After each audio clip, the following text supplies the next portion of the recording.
tough at Point Loma in San Diego. We'll have both of those games for you right here on the Trailblazer Basketball Network. But it's all about Holy Names tonight, and a team, you know, they're scrappy, kind of like an Academy of Art. You know, the Urban Knights, I think, are playing a little bit better this year than than Holy Names this year. But those two teams, very similar teams. And so you've got to bring your A game. They've got shooters. They've got guys that can pound it inside. You've got to bring your A game and cannot afford a letdown against the Hawks tonight. Yeah, 7 wins, so they've surprised some people. They haven't beat the upper echelon teams consistently. That's why they're not going to be in the Pac-West tournament. But President's Day, hope you're having a good holiday for those who got time off today. Settle in for what could be a battle, and getting to know the Holy Names Hawks just a little bit. Alonzo Taylor is their leading scorer. They kind of have a balanced lineup. They don't have one superstar, kind of similar to what Dixie State has. Alonzo Taylor, 11.6 a game. He's your leading scorer. Marcellus Perry is the point guard that really gets them into their stuff. He's 5'9", 170, so he's quick. He scores 10 a game, 3.5 assists per contest. Andre Green, one of the other leading scorers, he's 11 and 5 rebounds a game. He's out of Stockton, California. He's only a sophomore. He's 6'3", 190, so he'll play the forward or the wing. And then Jules Saunders, another guy that averages in double digits, 10.9 points. He's their best three-point shooter. Jules Saunders shoots at 42% from downtown. Other guys you'll hear a lot of tonight, junior, 6'7", forward. Jacob Dean, 8 points a game. Jamie Strong, one of their other big men, 6'6". He averages 7.3 points a game. And Cavante Davis, another guy at the guard line that will come in and give you some good minutes. He's a 6'1" junior, averages about 7 points a game from Palmdale, California. Omar Sanchez in his 7th season as the Holy Name Hawks head coach. Take a quick look at the Hawks and junior. You said some of the guys, 68 points per game for the Hawks, giving up 73 points per game. An opportunity for Dixie State to get up and down against this team. They don't rebound super efficiently. 31 rebounds per game for Holy Names while giving up about 38. So I think it's something that Dixie State can exploit tonight, that they'll want to crash the boards and get up and down like Coach Judkin's teams like to do. Let's take a quick look at the series. Dixie State, not a long series against Holy Names, because Holy Names is one of those teams who was a little bit later getting the Pac-West Conference before as Dixie State was already in there. 8-0 all time, where the Trailblazers against Holy Names have not dropped a single game to Holy Names in the series, including the 75-57 win over the Hawks last month in Oakland. So they want to wrap that up. This will be the final time, I'm sure, that these two teams will square off. I guess you never know about any preseason games happening in California in the future. With Dixie State moving to the Rocky Mountain Athletic Conference, you're starting to kind of get to your last. It's the last time we'll play this team. It's the last time we'll play this team. And this could very well be the very last time you ever play Holy Names. Dixie State wants to get to 9-0 all time against Holy Names tonight. This is the Intermountain Sports Medicine pregame show. We've got to, let's take a quick break. Let's take a 60-second timeout. We'll come back. We'll give you some Camping World keys of the game and some McMullen League Group coaches' comments and get you set for some Sky Mountain Golf Course starting lineups as well. Remember, a little bit of an extended Intermountain Sports Medicine pregame show tonight. It is senior night. About 6 minutes, 30 seconds left on the clock inside the arena right now. We're going to run that all the way down to 0, and then we'll have Senior Day festivities inside the arena. And then after that, I think they're going to give even a couple more minutes to warm up, and then we'll have the tip-off. So we're looking at right now probably almost closer to an 8 o'clock, maybe 7:45, 7:50, maybe almost closer to an 8 o'clock tip with Senior Day festivities happening inside the Burns tonight. Let's take a 60-second timeout and back with more on the Intermountain Sports Medicine pregame show. There is a place where looking out means looking in, where an impression lasting only a few seconds will be imprinted on a life forever, where courage is forged and innocence rediscovered, where remembering is rewarding and forgetting unforgettable. There is a place where truth is felt and where seeing is believing. There is a place. Did you hear about the pony with a sore throat? He was a little horse. Can I tell you a cat joke? Just kidding. Why couldn't the Why was the basketball court all wet? Why? Because the players kept dribbling all over it. Where did cats go on vacation? New York.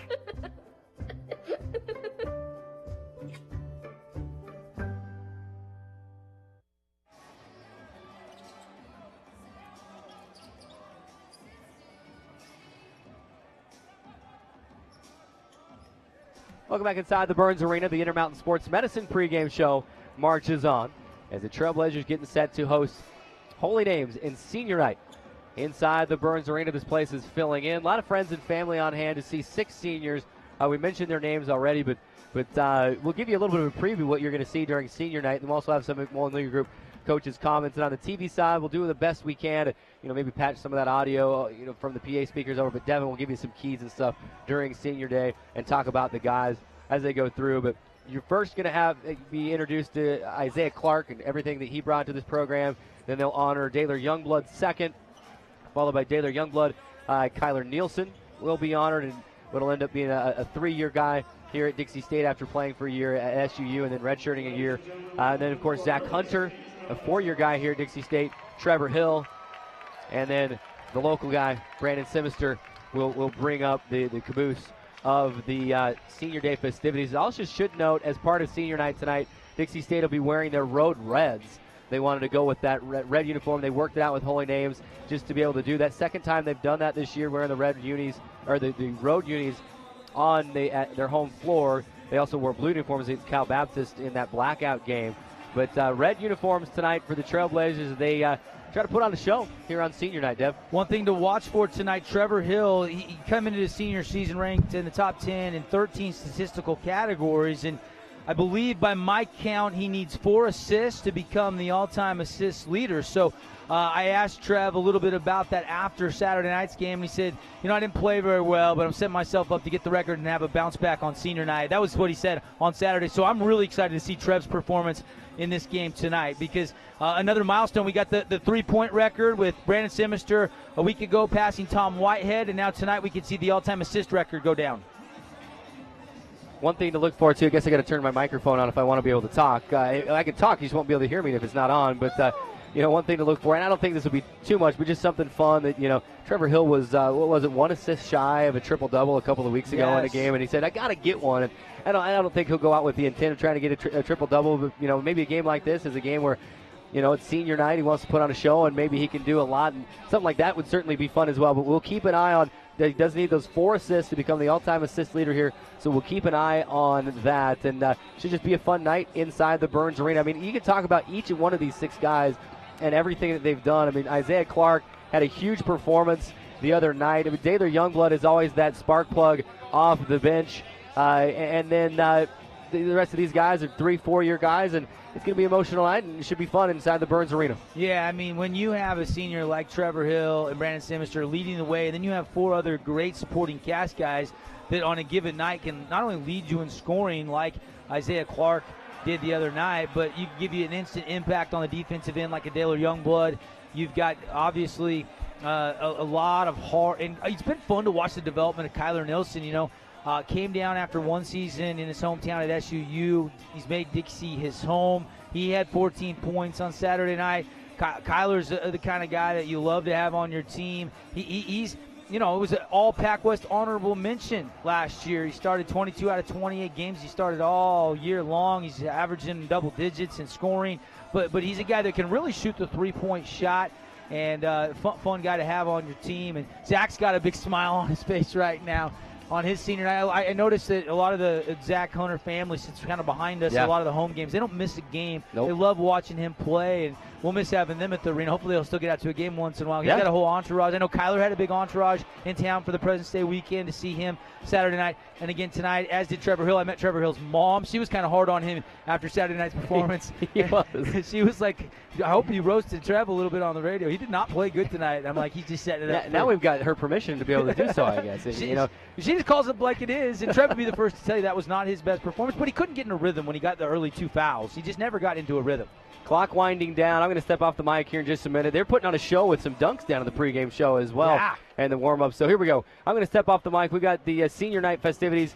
For you, TV and internet and audience, you're going to be able to see it. Devin will describe it to you here on the radio side and give you some Camping World key to the game as well. I'll catch you here in just a minute for the tip-off of this one. But, Dev, take it away. Take a break if you want to, and we'll be back with a tip of this one after Senior Day. Yeah, let's do that. Let's take a 60-second timeout. We'll come back, and we'll get you the Camping World keys to the games. We'll get you the McMullen Legal Group coaches' comments and some of the scenes from Senior Night here after this 60-second timeout. Trailblazers, Hawks coming up on ESPN Radio.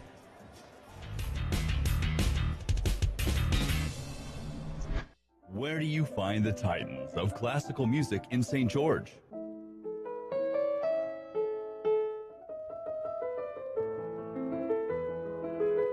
Classical music on Radio St. George, 100.3 FM. Where do you find the legends of jazz?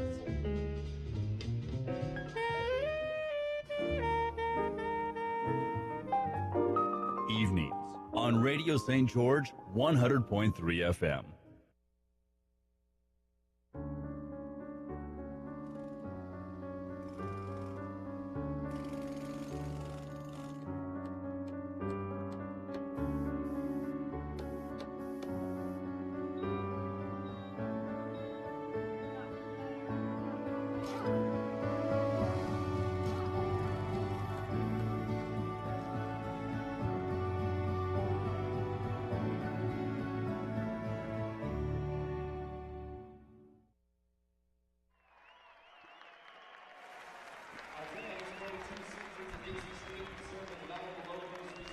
And welcome back into the Burns Arena. Devin Dixon with you. Carrick running the PA for senior night. He'll rejoin us here in just a few minutes. And there's Isaiah Clark, the first to be introduced. A big hug from Coach John Judkins. 14 points on Saturday.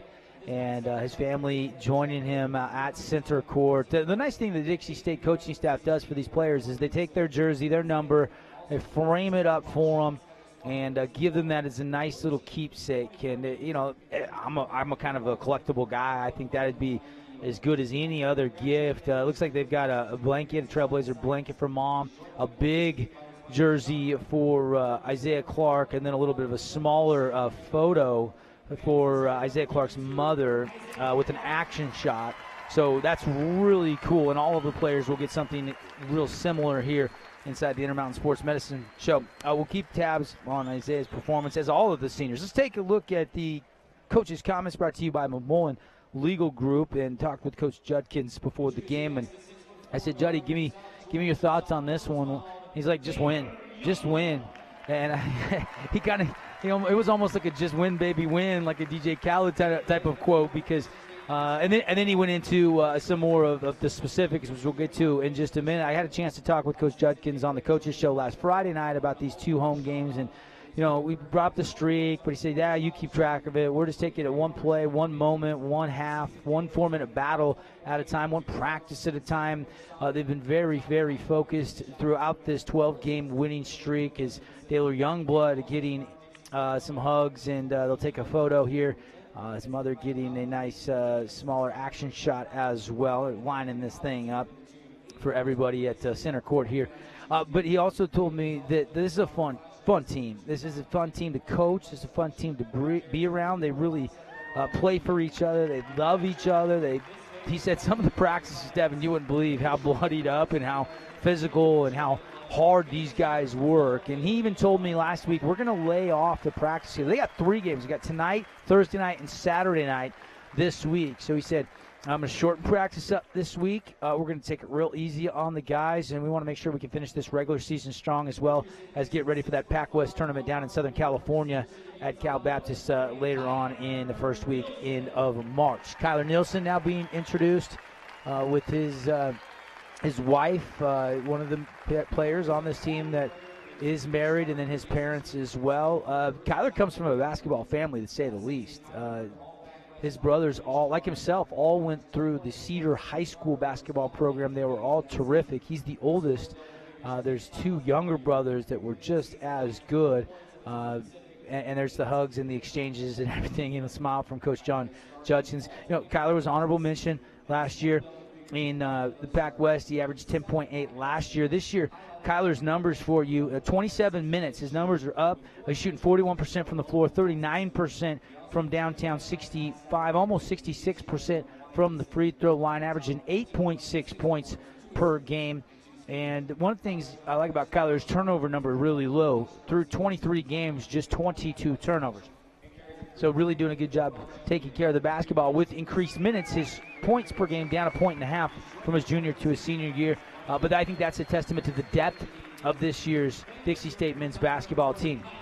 I'll take a look at the next senior to be introduced as they come back over right in front of me, grab all the goodies. David Foster, Jeremiah Barnes, Casey Winters, Coach Judkins staying out there at center court. Zach Hunter now being introduced, his wife and his parents walking out. Zach's a guy this season averaging 19.3 minutes per game, shooting 48% from the floor, 4 of 11, 36% from downtown, 70% from the free throw line. Also a good rebounder, just shy of 5 rebounds per game, 8.3 points, 4.9 rebounds per game. Last year for Zach, his numbers were, I'll get them for you here real quickly. Played 28 games, 26 starts last year, scored in double figures in 11 of those games, including 9 Pac West contests, poured in a career high 19. That was last year on 7-11, shooting in a home win over Chaminade about a year ago today. And obviously 8.8 per game, 4.5 last year. So the numbers real similar. Haven't seen a drop-off. In fact, a slight increase in his junior to senior season, and a highway to the crowd. And the pretty good crowd feeling in here at the Burns Arena. Obviously a holiday weekend, so the student body section not as packed in as they normally would be, but a lot of the community members out for the homage to these 6 seniors. Trevor Hill will be the next to be introduced. And Trev, slow walk there. He told us he would get emotional. A man that needs no introduction. Averages a team high 32.8 minutes per game. He's shooting it 42% from the field, 120 of 284 so far this year. 10 of 30 from downtown, right at 33% clip, 63% from the free throw line. Averages 15.6 points per game, 6 rebounds a game, and through 23 games, 114 assists. And again, just 4 assists shy of the all-time D2 Dixie State assist mark. Kimball Payne has that record, but with 3 games to go on senior night, you'd like to get it here at home so the fans could really pay the respects to Trevor Hill, and we'll see if he can get it. Obviously, it's about his average, 4 or 5 assists. In fact, he's in the top 4 in the Pac West Conference in assists. Coming into the year, he is a statistical machine. He can rebound with the best of them, assists. He's one of the league leaders in steals, points, you name it. He does a little bit of everything. And Trevor Hill will now walk from center court and rejoin his teammates. And then the last senior, he came here as a freshman out of Desert Hills High School, and then went on a 2-year LDS mission, and then came back to finish off his 3 consecutive playing years. He's going to go on to dentist school and further his education, and that's Brandon Sims, who got the all-time 3-point record as of a couple of games ago. It's funny, he got beat up a little bit this year. He really worked hard in the offseason, worked on his body, worked on his upper body strength, really wanted to be able to fight through screens and become a better defender. And for Brandon Simister, one of the local kids, and Juddy always gets the best. He doesn't like to let any of these next level local athletes slip through, and we've seen that over the years. And you got a couple of them on the roster, Brandon Simister and Quincy Matthews, the other one from right here in St. George, and Kyler Nelson not far away, grew up in Cedar City. There's Brandon Simister, a slow walk out with his parents, and as cool a customer, as humble a customer as you can imagine. Career stats at Dixie State, he's been good, 45% from the field in his career. Obviously, this year he's been shooting it tremendous from outside. You look at his statistics this year, playing 31.8 minutes per game, 43% from the field, 40% from downtown, and one of the best we've ever seen at the free throw line, 88.9%, .889, so just shy of 89%. It was at 90% for some time, and he averages 15.1 points per game. And Brandon Simister, the final senior to be recognized of the 6 here, playing their final home game for the Dixie State Trailblazers basketball team. Let's do this. Let's get you ready for our Camping World Keys to the Game. We'll come back with those. We'll also get you a quick couple of final thoughts, and Carrick will be set to rejoin me in just a moment. Dixie State hosting Holy Name's final home game of the season coming up after this 60-second timeout. To the Burns Arena, still time to get down here. If not, hope you're with us all night long on CEC TV or ESPN 97.7 FM, 1210 AM, or online, DixieAthletics.com or SportsRadio977.com. 60-second timeout. We'll wrap up the Intermountain Sports Medicine pregame show right after this.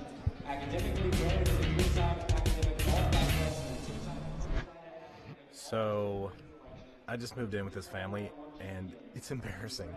The little one, he likes to go outside and crawl around in the giant litter box. I don't know what he's doing. I mean, I was born and I knew how to use the litter box. Look at that! That's disgusting! Oh, poop already! You're making me nervous. Oh, okay, I can't look at this anymore. I really hope he grows out of this, for his sake. And fans, one more time, let's hear it for your 2018 Dixie State Trailblazers seniors. Thank you for all you've done for the program. Most party fouls are pretty dumb. But if you decide to drink and drive underage, you could lose your license and your freedom. Underage drinking and driving, the ultimate party foul.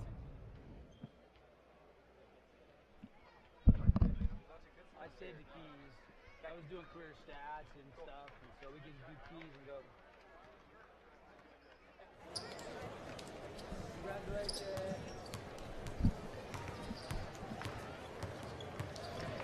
Welcome back inside the Burns Arena, and I'm here, I'm there, I'm everywhere tonight. But man, Multitasking. what an Well done. honor to be able to be the one to announce those 6 seniors tonight as we welcome you back inside the broadcast. Now just a couple of minutes away from tip. They've got 3 more minutes back up on the clock. Some warm-ups happening. Then we'll do the Sky Mountain Golf Course starting lineups, and we'll get the Camping World keys to the game as well here in just a minute. But what an honor! I just want to take a moment to announce those 6 seniors. And you know, guys like Brandon and Trevor have written such a long storied history here that there's a lot to get to in that time. And man, it was fun to see the guys out there. It's a little emotional, and hopefully they can carry that over and channel that to the right energy. But let's jump now to our Camping World keys to the game, Devin. We've saved them until now. What have you got for us tonight? What does Dixie State need to do to keep this win streak alive and get to 13? Well, I mean, I think they want to rebound and run. That's one of the things that Coach Judkins always likes. But I think they have an advantage in the open court. If they can run, get out in transition, that's going to be huge. Defensively, this team likes to drive and kick, set a lot of high ball screens. So got to keep them in front, got to move those feet, play really sound defensive basketball. But keeping all these athletic wing players in front is going to be a big key. And then, yeah, you mentioned the control of motion. Try to get the crowd into it here early on. They had 18 turnovers on Saturday night against Hawaii Pacific, so they got to limit the turnovers a little bit better. They were still able to win that game by 11, but at one point the Sharks came back and cut that to 57-54, a 3-point game with plenty of time on the clock before Dixie State kind of took back control of that game. But 18 is too high for Coach John Judkins' liking. And then, you know, I think the seniors, I mean, I want to see some epic performances. You know, final home game. You know, if you would have won a couple of those out-of-conference games, we could be talking about hosting a playoff game here. But that's probably not reality at this point, so this is most likely it for these seniors. They'll never play on this court again in front of this crowd. So I want to see, you know, Trevor Hill get the assist record tonight in front of the home crowd. I want to see Sims add a couple three-pointers to the record. Love to see, you know, another great performance out of Slim, Kyler, Zach. I'd love to see Taylor get a steal and a one-hand slam in transition. You know, something memorable for each of these 6 seniors tonight, and they're going to have their opportunities. Juddy's going to start his normal senior 5, and then Taylor, I'm assuming, would be one of the first off of the bench. He said he had the thought of doing what Jerry Tarkanian did when he played at Utah State University. When Juddy went down there on their senior night, Utah State was at UNLV, and he started 6, took the technical foul after the 2 free throws, then substituted one of his seniors out. Juddy hadn't made up his mind. It doesn't look like that's going to happen here tonight, but it would be kind of cool if he did, and that's obviously a great way to honor your 6 when you can only start 5. Dixie State, Holy Name, set to do battle inside the Burns Arena. The pregame clock has expired, and it is time for some Sky Mountain Golf Course starting lineups, and then we will get this thing tipped off and underway. The final game, the home game, final home game of the 2017-18 season. Of course, a big road trip looming later this week at Biola on Thursday, And then can't quite look ahead to that rematch with Point Loma just yet, but a win today, a win on Thursday will set the Trailblazers up with an opportunity to say, you go down and you beat Point Loma, you can hang an outright banner, not just sharing a title, but hanging a banner, an outright Pac-West championship, and I can guarantee you every single one of these guys and coaches, that's what's on their mind. They don't want to have to be sharing that. You know, I know when you're growing up, your mom, your dad teach you, hey, you got to share, you got to be nice. No, not this. You don't want to share the Pac-West title. And the goal is to win these next 3 games and hang a banner. And that's probably why Coach Judkins won't take the technical and start 6 tonight, because they don't have a game to give. They have just 2 losses. Cal Baptist has just 3 losses. I think Cal Baptist is riding an 8-game winning streak. Dixie State's riding a 12-game winning streak. You know, if Cal would have maybe slipped up somewhere along the way, maybe we'd see something like that. But got to stay focused every night. Get 3 in a row to close the season if you want the outright #1 seed in the Pac-West tournament and don't have to share anything. Time now for your Sky Mountain Golf Course starting lineups as the lights go off inside the Burns Arena. And the intro video up on the video board inside the Burns. But let's give you those starting lineups for you TV and internet audience. You get to see the video that is playing over the arena. But let's give you the starting lineup for the Holy Names Hogs, and then we'll go in order with the broadcast here. The Hogs are going to start Andre Green, a 6'3" sophomore guard. Javante Davis, 6'1" junior guard. And Zachary Young, 6'7" junior forward. Jacob Dean, a 6'7" junior forward. And a 6'6" freshman forward guard combo, Jamie Strong. Sky Mountain Golf Course in Hurricane. Not the greatest of weather days to play today on your President's Day holiday, but it's supposed to warm back up towards the end of the week. So call out there and get your tee time, 635-78. 88. The course is fantastic at Sky Mountain Golf Course in Hurricane. You see him on your TV or on your screen or however you watch it on your phone with us on the YouTube page.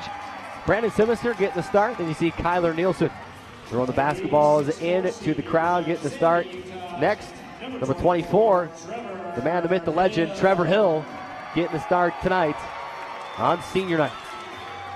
I was watching the reaction of a young fan as he caught that ball from Kyler Nelson. That's what I love. You love the fans on senior night catching that ball from one of those seniors. Nice little keepsake for a young fan. And Trevor just walked one, a T-shirt up the stairs and handed it right to a young fan, and that's what it is. Bring him out. I remember coming to this gym, this arena when I was a kid. It was just Dixie College at the time. My brother brought me here. I felt like I was in what was then the Delta Center. I felt like I was, a big-time atmosphere, and that stuck with me all through my life, in and out. I feel the same way when I walk in here today. The other 2 starters, of course, Zach Hunter, can't forget about him, and Isaiah Clark getting the start tonight. You've got 6 seniors, like you mentioned, can only start 5 of them. I imagine Daly Youngblood will be off the bench here pretty quick.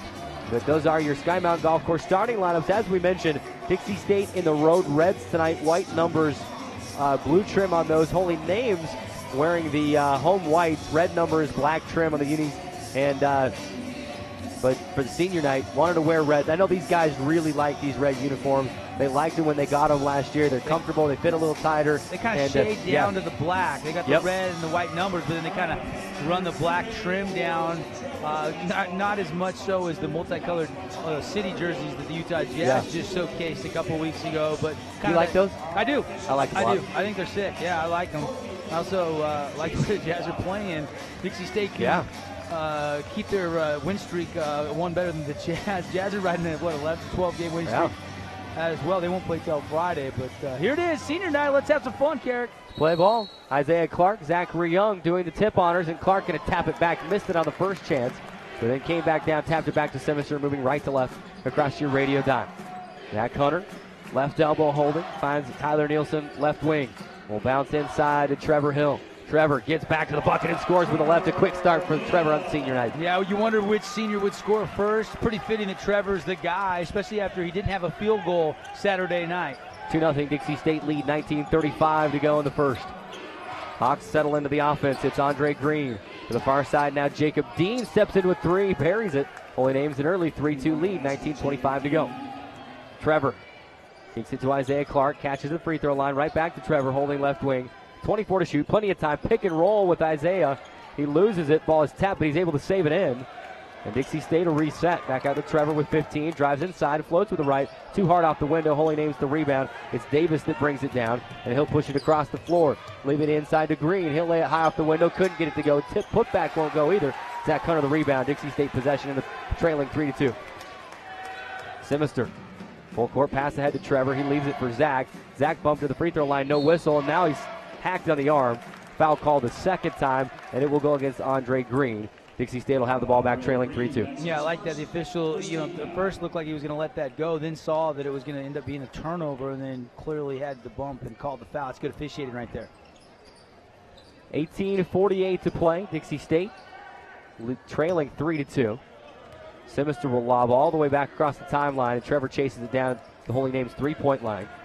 Now back across to Kyler Nielsen on the Dixie State three-point line. Right wing, a jump step inside. He lays it up and in. Beautiful move for Kyler. Trailblazers lead 4-3. Yeah, they couldn't keep Kyler Nielsen in front of him. Once he took that big jump stop middle of the key, easy little floater, high percentage shot for Kyler.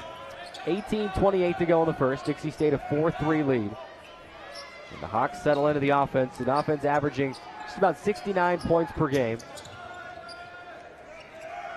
They swing it to the near side and Andre Green. Hard to see through Coach Judkins standing right in front of us. We'll go to the monitor.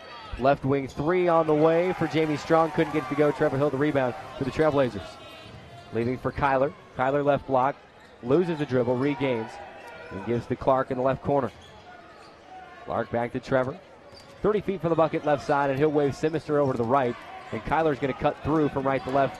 Trevor has it. Three-point land straight away. Gets to the left elbow. 10 to shoot. Looking inside for Clark.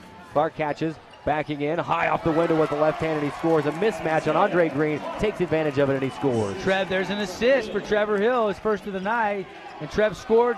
And Clark scored, and Kyler scored. So already 3 of the 6 seniors into the scorebook right out of the gate for the Trailblazers. Trevor needs 3 more assists to pass Kimball Payne as the all-time assist leader. You're going to get it tonight, Carrick. You just know it. It'll be Cavante Davis. Looking inside for Dean. Loses, regains, floats to the left. Zach Hunter rebound. Really good defense in the block by Clark. Simister leaves for Zach Hunter, trailing the play. 3 ball straight away, couldn't get it to go. Look good, just pushed a little bit too strong. Holy Name's rebound. 6-3, Trailblazers lead it. 16:59 to play in the first. Davis leaving back for Dean.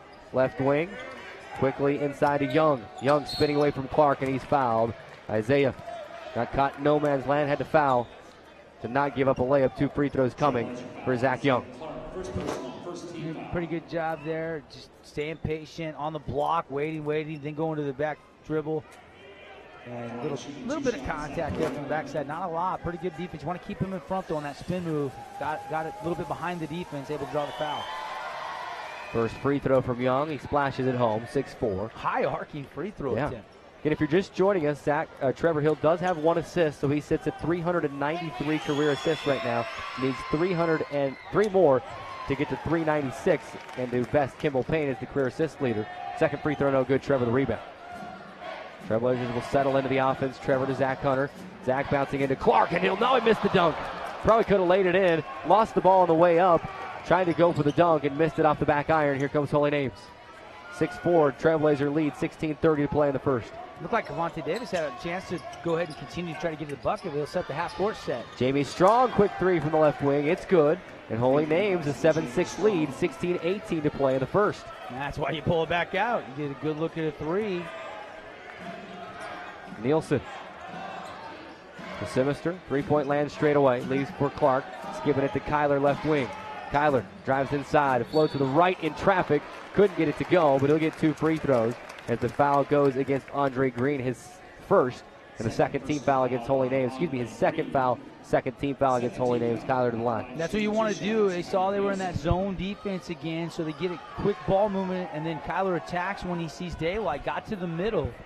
That's where you have a soft spot in the zone when they don't rotate, and then you attack. Get in the key, and good things happen against the zone because they got to collapse, and then you can either kick out or you can do exactly what Kyler did, and you can go to the line after you draw the foul. Almost got the and 1.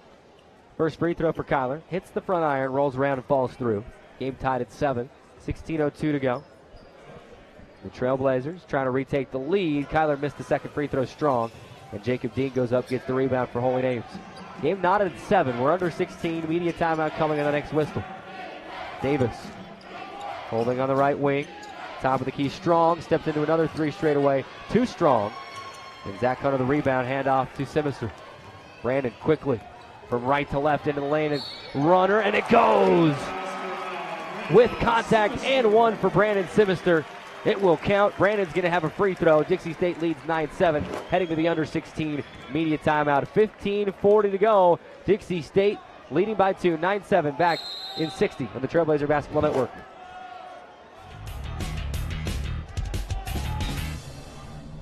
There is a place where rocks bleed and nature blushes on a battlefield green with envy, where dimples determine destiny and a tiny wooden tee holds the outcome in the balance. There is a place where friends are opponents and opponents are friends, where the prize is elusive, the conquest is captivating, and the score isn't settled till the drinks are down. There is a place.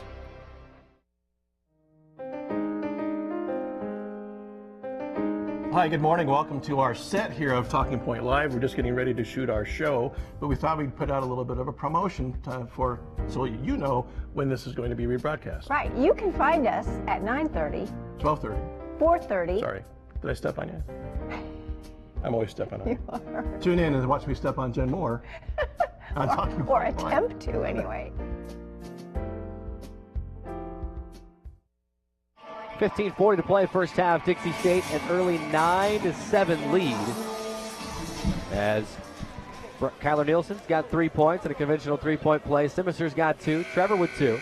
Isaiah Clark with 2. Of course, Simister will have a free throw out of this timeout as well. As a team, Dixie State 4 of 7 from the field, 57%. But Holy Names is connected on 2 3-point shots to stay close in this thing. 9-7 Trailblazer lead. Simister at the line. Try to complete this three-point play. It would be the second of the night for the Trailblazers. And he does it. Knocked it in. Trailblazers lead by 3, 10-7. To show a little full court pressure. Make this Holy Names guard line handle it. I got a trap. Trap. Holy Names going to be forced to call the timeout. Cavante Davis had nowhere to go. It's going to be a 30-second timeout. We'll keep it right here. Should note that was Daylor Youngblood that checked in during the timeout to help Trevor Hill on the trap on the near side. So just as we talked about, Daylor would get into this game quickly. And now all 6 seniors have seen the floor tonight. And you wonder how deep that rotation will go tonight. Trying to play your seniors as much as you can, but you got to get the win. And great trap by Daylor and Trevor to force that timeout. Yeah, the one question mark, we didn't see the big man Austin Montgomery on Saturday night. He'd been sick all week, didn't really practice. So Coach Judkins decided to let him get some rest. And we saw a lot of Julian Decree behind Isaiah Clark. Julian Decree actually got a little bit of an aggravated something in warm-ups. We saw him try to dunk, and so he went back with the trainers. I don't think he's on the bench right now with the Trailblazers, so I don't know what his status will be. Another trap near side. They're able to dribble out of it. Holy Names with the possession into the left corner. 3-ball on the way. Rims out. We've got almost a line change for Holy Names. 3-pointer was no good. It was tapped back out. We'll get you these names that have checked into the game for the Hawks here in just a moment. One by one. Kazar over to the far side, and Sanders. Sanders top of the key for Dean. Down near side, Davis. Davis looking in to Kazar. Right side jumper is good from 15 feet. 10-9 Dixie State lead. 15 minutes to go in the first.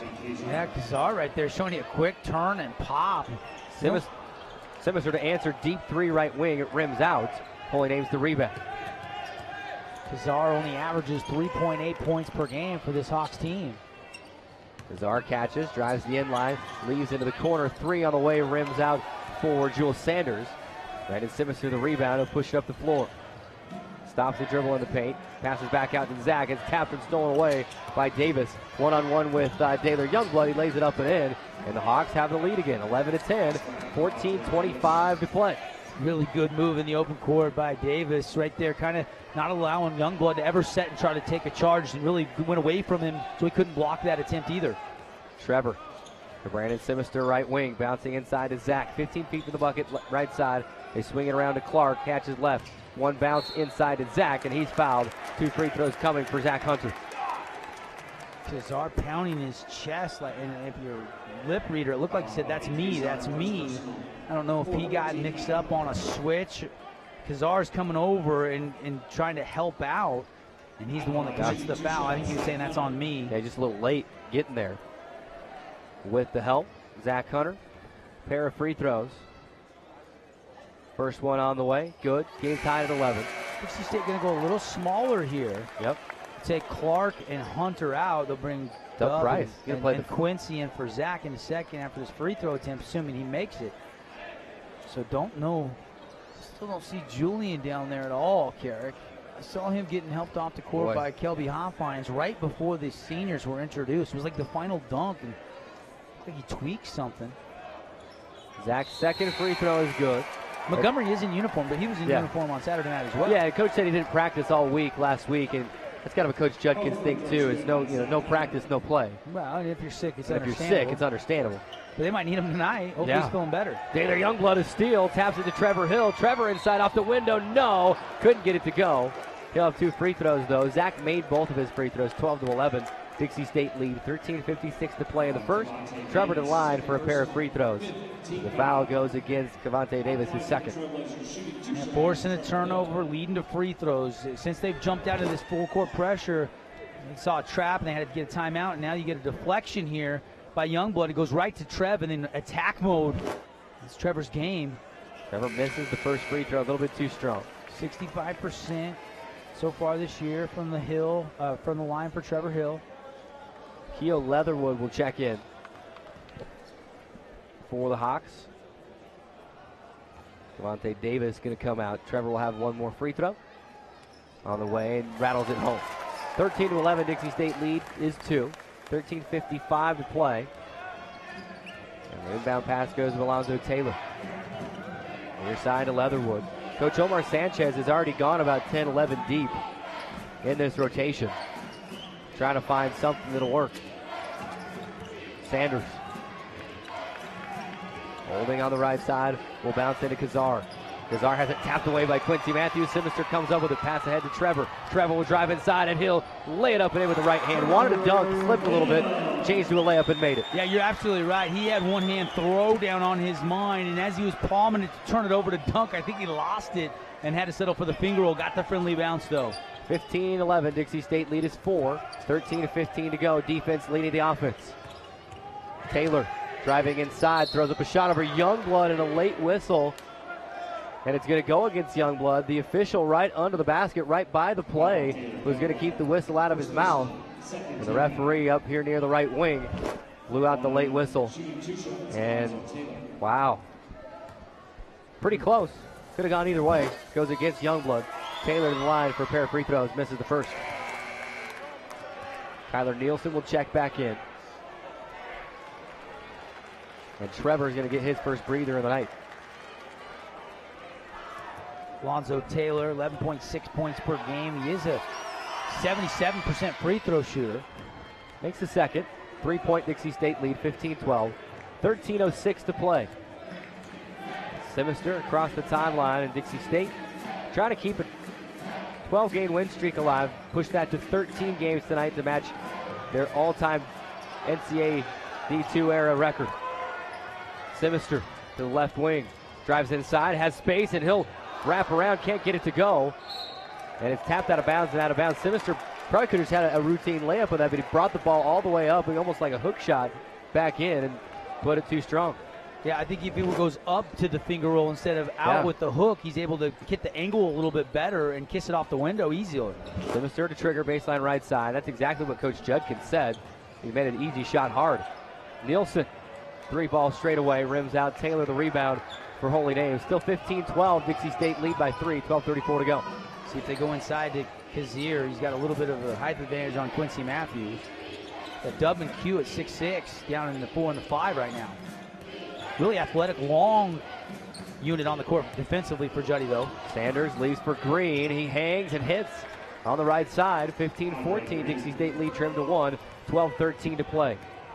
Brandon slows up the dribble. 3-point land straight away. Now stops it completely. Bounce to Dub. One more pass. Taylor, right wing 3. Too strong. Dub tips it. And it goes right to Holy Names. Alonzo Taylor the rebound. Taylor will wait for everybody to get down. He'll set up the offense. Wade Miller up off the bench. He's going to check in. And anytime Juddy feels like he needs another 3-point shooter, he usually goes to Wade Miller. He can be instant offense from downtown. Plus, Daly's played some, from about the 16-minute mark, so 5-minute stretch where he hasn't come off the floor. Probably needs a breather. Holy Names lob it inside. Pass is tipped around, but it's regained. Pass out to Taylor. 3-ball right wing. No. Simister rebound, and he's hit across the face.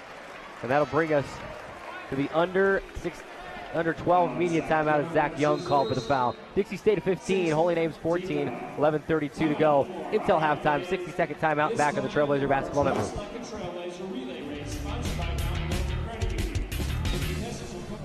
See on page 4 that the projections need to be earthquake next Thursday. Seriously? Thursday?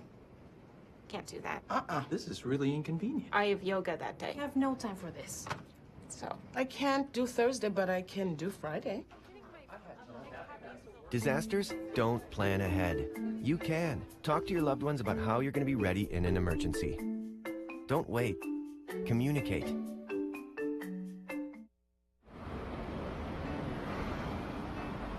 Hey, let's check out this park.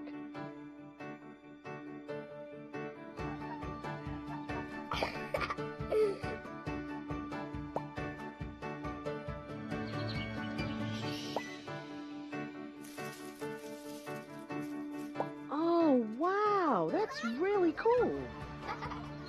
To find a great local park or forest near you, go to discovertheforest.org.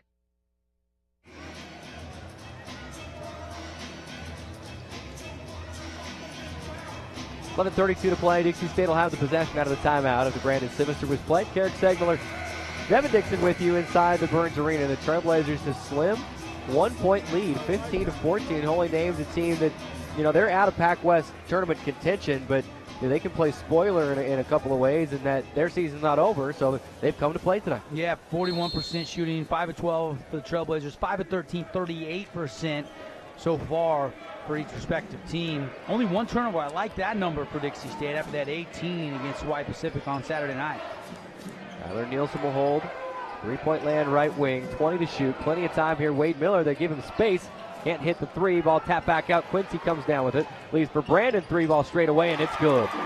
Nice job, Quincy Matthews, getting a second chance opportunity and then finding another former Desert Hills Thunder alumni, and Brandon Simister knows what to do from outside the three-point line. A team D3. 18-14. Backdoor pass inside. Holy Names going to get a dunk. Andre Green and the foul. Wow. We don't see that happen to Dixie State too often. Usually it's the other way around. But Andre Green gets up and he's fouled by Quincy Matthews. Dunk and a free throw coming for Green. Posterizing dunk right there. You're going smaller. Q's coming over to help. He challenges through Quincy. Dubs there from the backside. He just elevated and wanted that throwdown. That was impressive, Carrick. Fantastic leaping ability there by Andre Green to finish through the contact. Got to give credit where credit is due, and that's and it is a smaller lineup out there without Isaiah Clark on the court or Montgomery or Decree right now. Q's about 6'6", playing the 5, him and Dub. Green makes the free throw, completes the three-point play. 18-17, Dixie State is your lead. 10:50 to play. Trevor, left wing, stops the dribble. Now to Quincy, three-point land straight away. Here's the Dub. Dub looking inside, nothing there. Will bounce to Quincy.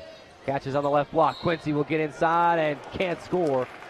But he's got 2 free throws coming his way as the foul goes against Zach Young. That'll be his second. 17th foul against Holy Names. So Dixie State will be shooting free throws the rest of the way. The final 10:37 of this half. Yeah, making a concerted effort to go down, attack the low block. Quincy luckily didn't get called for a little clear out there early in that move, and then the contact came. Had a pretty good look to get the and one opportunity, but didn't. There's the hit from the free throw line for Q. Been a guy that started first 4 or 5 games of the season, got a little bit nicked up, and then he's been coming off the bench the rest of the season. Gives him another weapon off the pine. He's averaging about 14 minutes a game for Coach Judkins. There's Montgomery. Looks like he's able to go tonight. Some size into this game. Zach Hunter will check in for Dub Price, and Austin Montgomery is set to check in for Quincy Matthews. Should he make the free throw? He does. Dixie State a 3-point lead, 20-17, 10:37 to go, and Austin Montgomery, after missing Saturday night's win over Hawaii Pacific, checks in tonight, and Dixie State will need him to play big in that possession tonight. It'll be Green across the timeline, splits two defenders, loses, regain, and will hand off to Taylor with 18 to shoot. Pick and roll with Kazar, couldn't get it to him, a whistle and a foul. Rings out against Trevor Hill. You can go back to our Camping World Keys to Games, keep them in front. It's a great example right there. A lot of these athletic, holy name players can really dribble drive. And if you put two hands on them, you get called for the hand check, but you're trying to keep them in front. That's one of the keys Coach Judkins was stressing tonight. It'll be Green to trigger baseline left side, lobs into Kazar. Top of the key now, Taylor. Checks the clock. He's got 15 to shoot, 10-15 on the game clock. To the near side, Jamie Strong. Into the right corner, Jacob Dean on the way, and he's fouled by Austin Montgomery on a three-point shot. And if you want to stay in this game under Coach Judkins' direction, that's not one way to do it, is foul on a three-point shot. Yeah, so far 2 of 7 from downtown Holy Names. That one, you want Montgomery to come out and contest that. Yeah. You just want him to do a little bit more under control so he doesn't lose that momentum and fall into the shooting three-point attempt there. And obviously Jacob Dean going to go to the line for 3 of them. Makes the first. 20-18 Dixie State lead. Dean's got 4 points. Andre Green's got 5.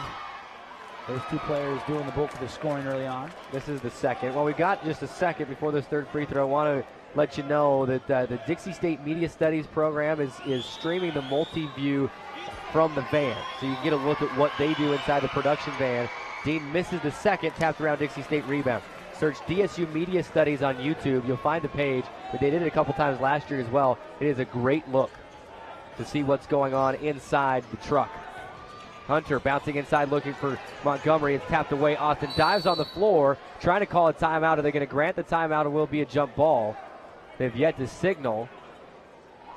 It's a jump ball. Jump ball granted, and the alternate arrow is going to give it to Holy Names. Clark is going to check into this game for Montgomery. So again, DSU Media Studies on YouTube. You'll be able to watch how they piece this thing together. 9:45 to go in the first. Dixie State a 20-18 lead.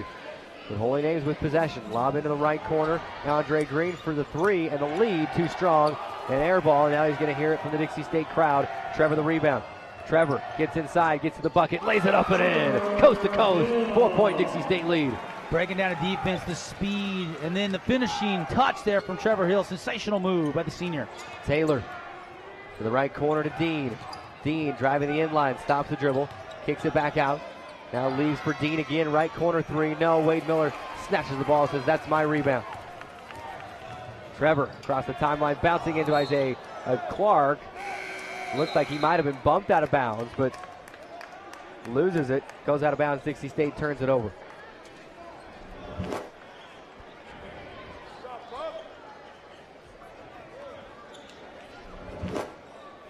.904 to go. Dixie State a 22-18 lead. Holy Names possession, under 9 to go. Green. 3-point land straight away.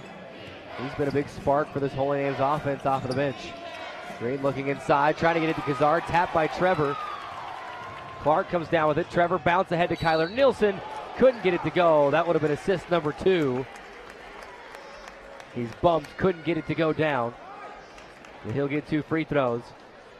And the foul goes against Jacob Dean. And Kyler will try to add to this 4-point lead. Nielsen on the night, 1 of 2 from the stripe, split a pair of free throws earlier. They left the second one, or the first one, short here. Jewel Sanders will check back in for the Hawks. Jacob Dean going to check out.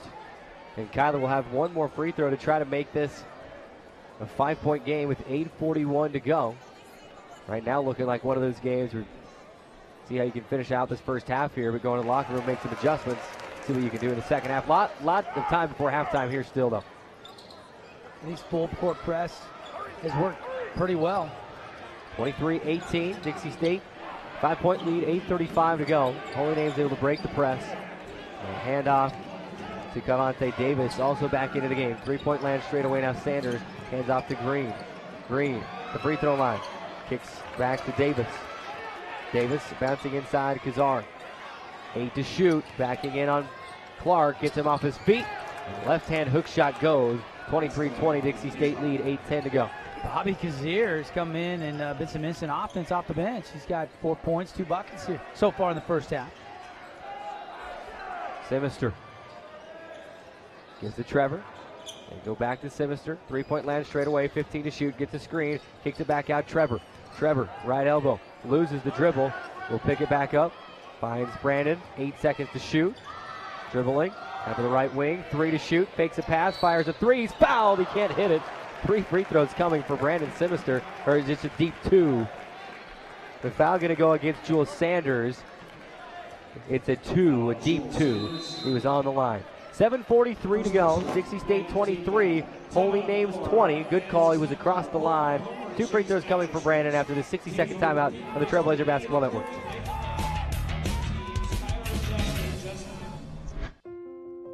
I love taking care of my mom.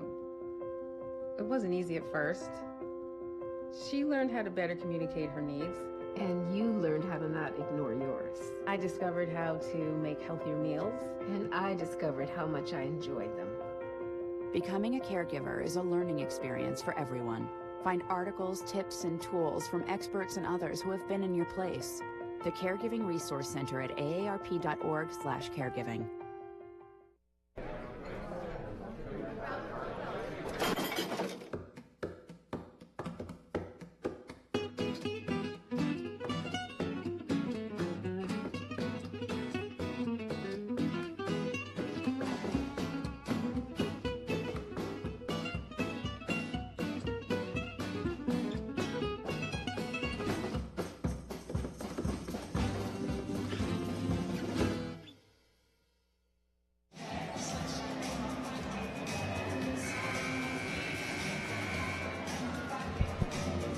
Brandon Simister at the free throw line for 2 free throws. It was a deep 2. Stepped over the line.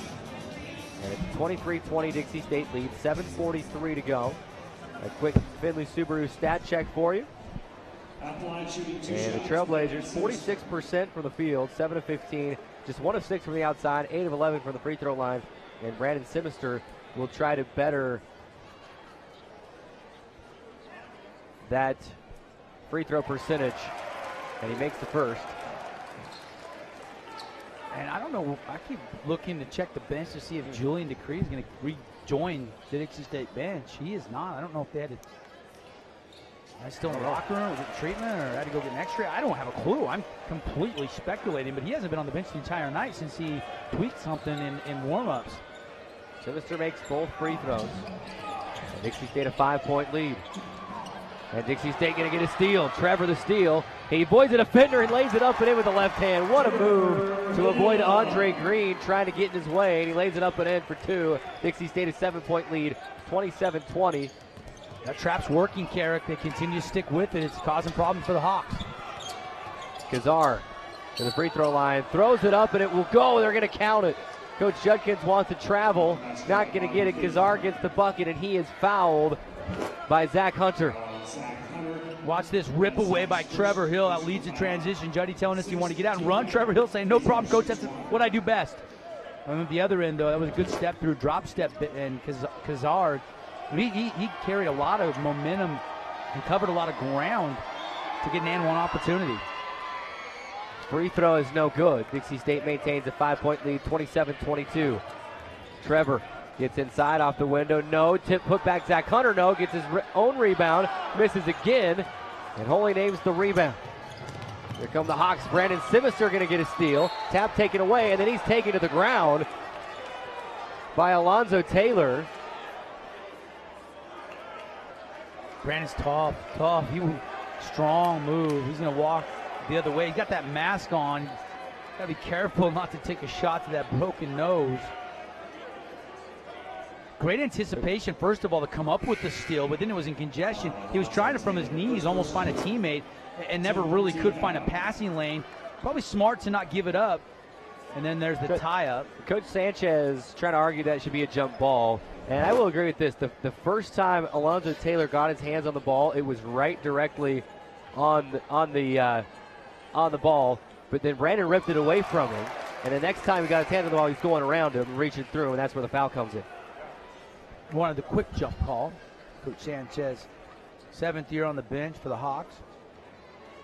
He's explaining what he wanted from the officials very calmly. There's an art to working the officials, isn't there? Yeah. Being diplomatic and not losing your cool. Depends on the situation. Yep. Brandon makes both free throws. Trailblazers in the double bonus already. 29-22. Dixie State lead offensive foul as Daylor Youngblood is going to take the charge from Cavante Davis. Yeah, Trevor and Daylor, this two combo guard out top, a lot of length. Both guys about 6'5", and he actually pushed off on Trevor first, and then on Taylor at the end. Yeah, he was bound and determined to get through there. Cavante Davis gets the personal foul. I feel like you're at a little bit of a crossroads in this game. Dixie State a 7-point lead. They're at a juncture where they can push this thing to double digits, take that lead into the halftime break, or can Holy Names hang around here? Simister to Youngblood. Kicks it back out. Trevor could have had a three if he could have got his hands on the ball, but dropped it. Now he gives to Simister. One dribble, kicks to Trevor. Now he'll take a three. Right corner. Yes. Big time performance in the making. Trevor Hill with the team D3. He's already got 12 points tonight on senior night. 12 points for Trevor, 10 points for Simister as he gets the assist on that play. 32-22, Dixie State a 10-point lead. 6:10 to play in the first. Green. Top of the key to Taylor. Taylor is bumped. I think you're going to get Isaiah Clark coming up to help on that trap. Indeed, it is Clark, and that's his second. Dub Price up off the bench. He will check in. Austin Montgomery got a couple of minutes, and Coach Judkins wasn't real happy with what he saw, pulling right back out, put Clark back in. We haven't seen him since. And Dub Price will check in for Isaiah Clark here. 1-1 for Alonzo Taylor.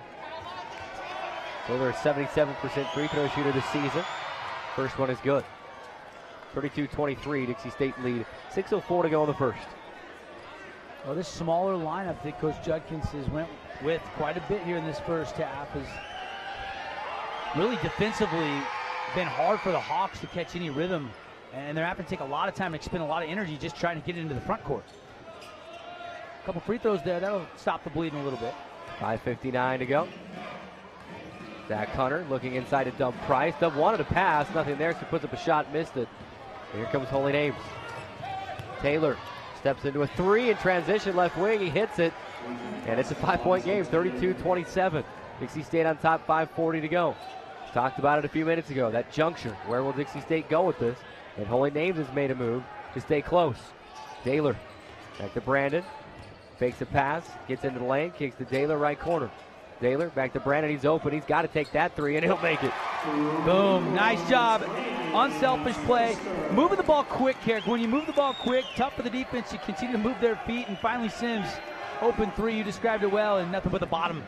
35-27, Dixie State an 8-point lead, 5:08 to go. Green has it stripped out of his hands. I think that was Youngblood, and off of his knee and out of bounds. Dixie State gets it back. Yeah, it looked like it went off his knee and then off his chin. Almost looked like it touched him up high there. And clearly back to the Dixie State Trailblazers on the turnover. Look at the turnovers right now. 7-3.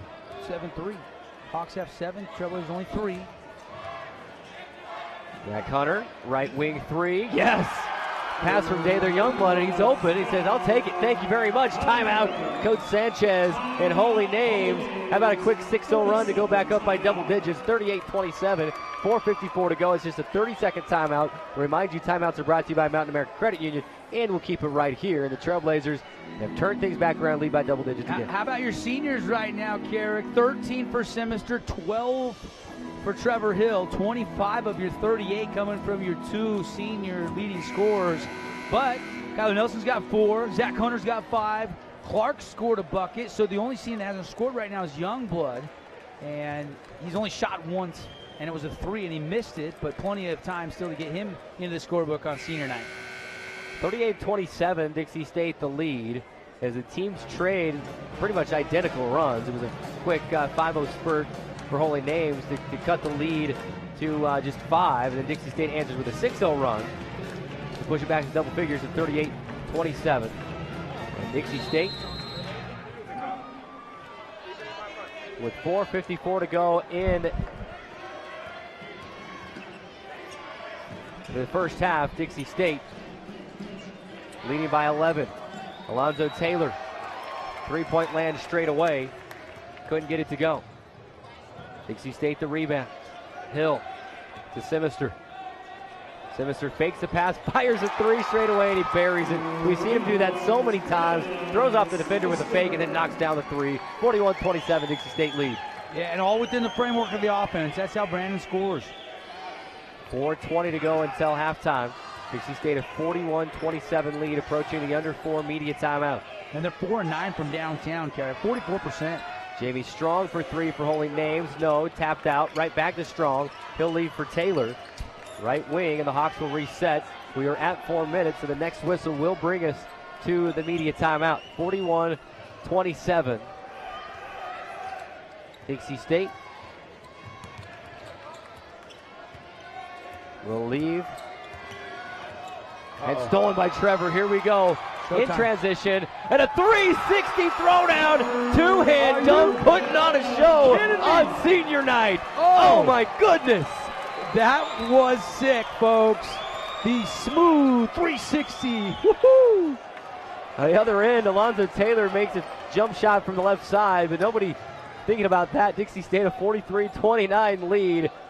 3:20 to go. Zach Hunter left elbow jumper, no. Taylor Youngblood going in, trying to tap the ball back to his teammates. Instead taps it into the Stampede student section. Are you kidding me? Trevor Hill, 360. Check it out. Two-hand throwdown, and we're going to get a look at it. Dunk contest was a couple of nights ago, but Trevor says, here's my late entry. The steal and the dunk on the other end. Les Olson, play of the game candidate. Dixie State 43. Holy Names 29, 3:17 to go. Let's take a 60-second timeout and come right back on the Trailblazer Basketball Network.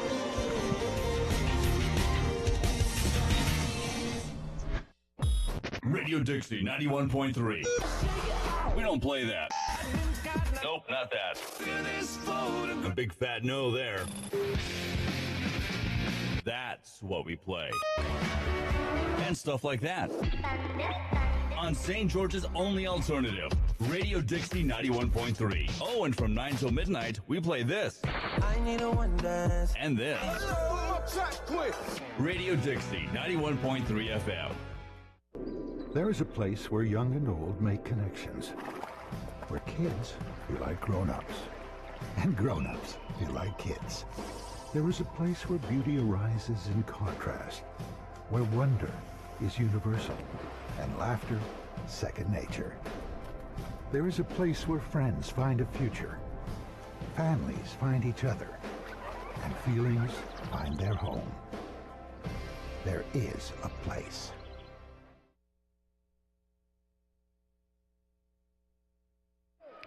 We are back. Dixie State leading it 43-29.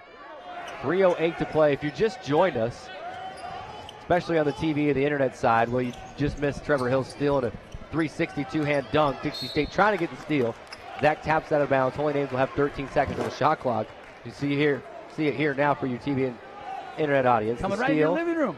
Hashtag SC Top 10. We will get that nominated tonight. Pretty slick. Maybe we'll see that. Just so on Sports fluid. Center later. It was effortless. 2:58 to go. Over the right side, Jacob Dean, 4 to shoot. Top of the key, Leatherwood. He'll throw up a shot short. Ball tapped around. Offensive rebound and a foul. Going to go against Zach Hunter. And that is going to send Jules Sanders to the free throw line. Yeah, Hunter got off his feet, and then as he's coming down, pretty clearly just wanted to make sure that there was no and one. Got him pretty good across the arm. Easy call for the official. Make him earn it from the stripe. Been a fun last couple of minute stretch here for the Trailblazers, though. Pushing that lead up to 14. It'll stay there. He missed that free throw. Missed the free throw. Dixie State lead 43-29.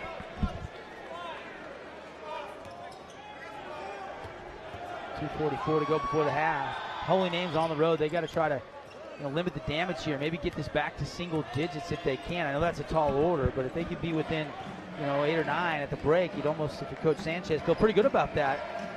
Go regroup, make some adjustments. 2:35 to go. Sinister leaving for Quincy Matthews. He wanted a dunk. He got up high, but he was fouled. Couldn't complete the dunk. He'll get 2 free throws.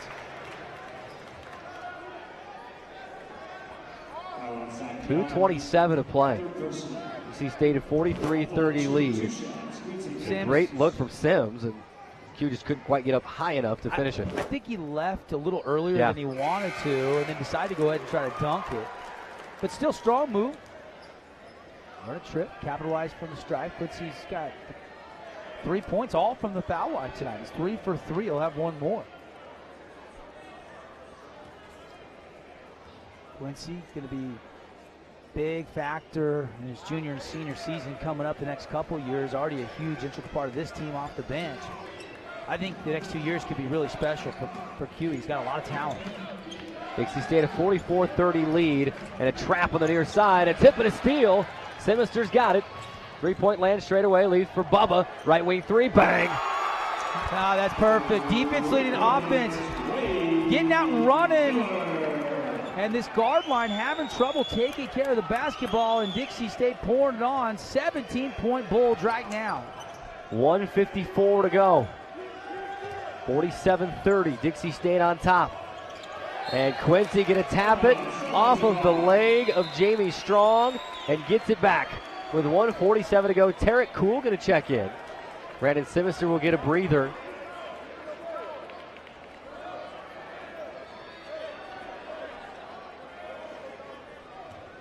Right now, you want to continue to just run the offense.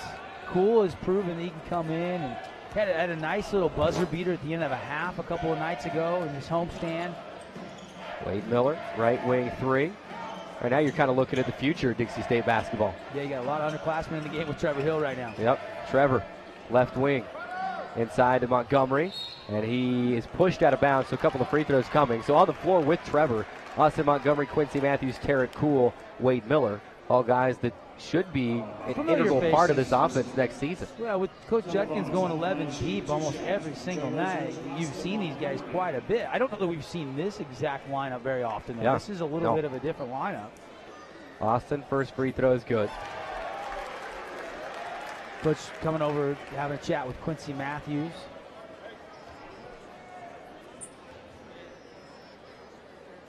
I think Coach telling Q he wants one possession on defense. Let's make them work, and then hold for one if we can. 1:25 to go. I think there's a little more time. A little more time than just that. Probably 3 possessions left in this game. Kazar inside, forces up a shot with the left hand. A late whistle rings out. And Wade Miller's sitting inside saying, "Who's that? Is that me?" They got Quincy. There's no way. They got Quincy. They called it on Quincy. Let's take a look. The only thing I can think of is he kind of had the left hand almost on the hip or the leg of Kazar when that shot went off. Other than that, looked pretty clean. Kazar makes the first. 49-31. Dixie State lead is 18. Dub going to come in. Quincy Matthews going to check out.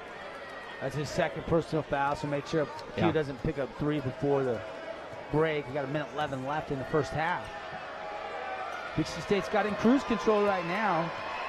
Seems like the tempo's slowed down a lot for Holy Names in this last 4 minutes.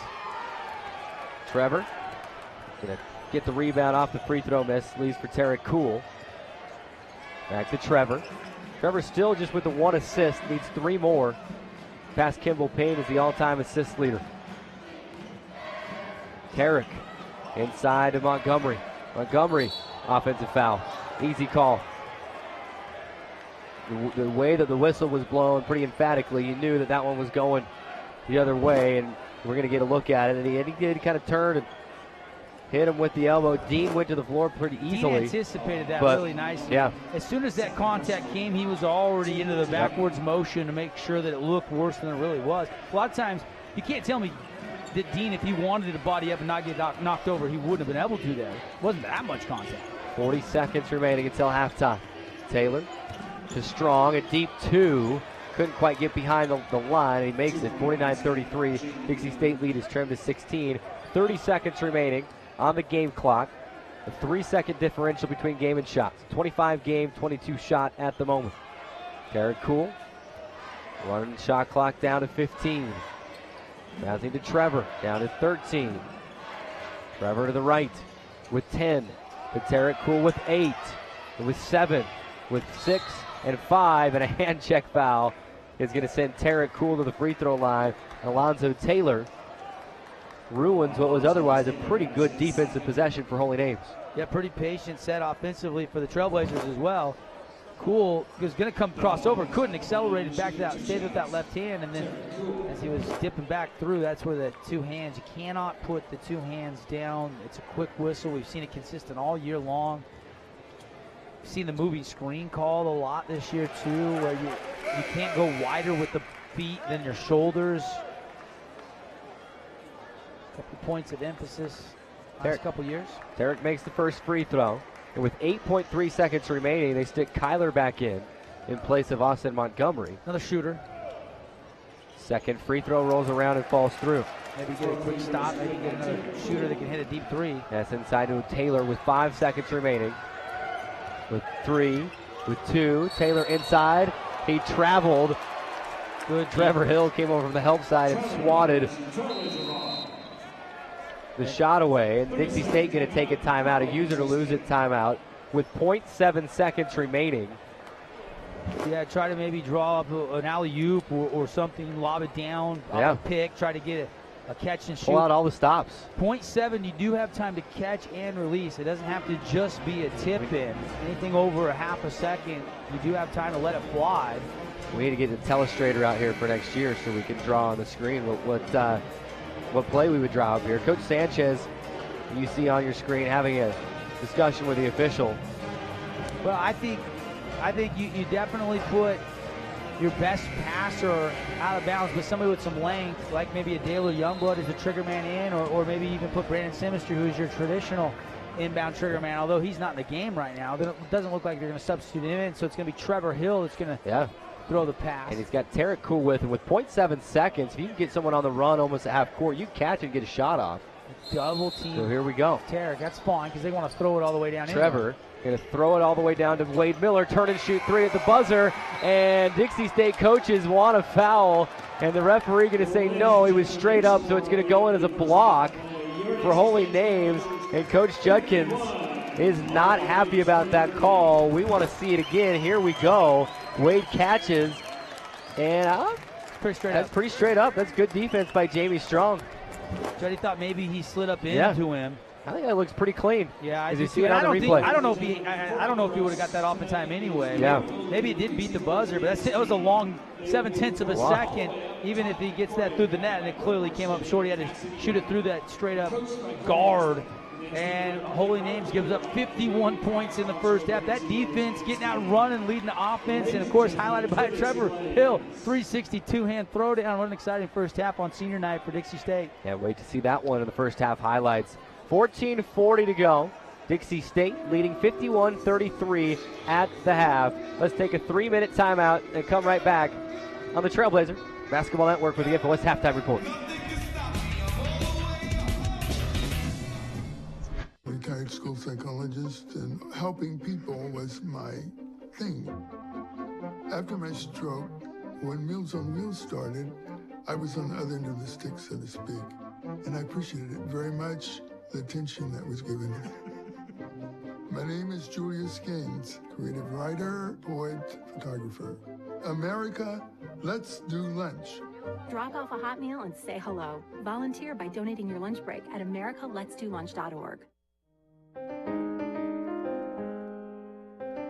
Hi, good morning. Welcome to our set here of Talking Point Live. We're just getting ready to shoot our show, but we thought we'd put out a little bit of a promotion so you know when this is going to be rebroadcast. Right. You can find us at 9:30, 12:30, 4:30. Sorry, did I step on you? I'm always stepping on you. Are. Tune in and watch me step on Jen Moore. On Talking or Point attempt Live. to, anyway.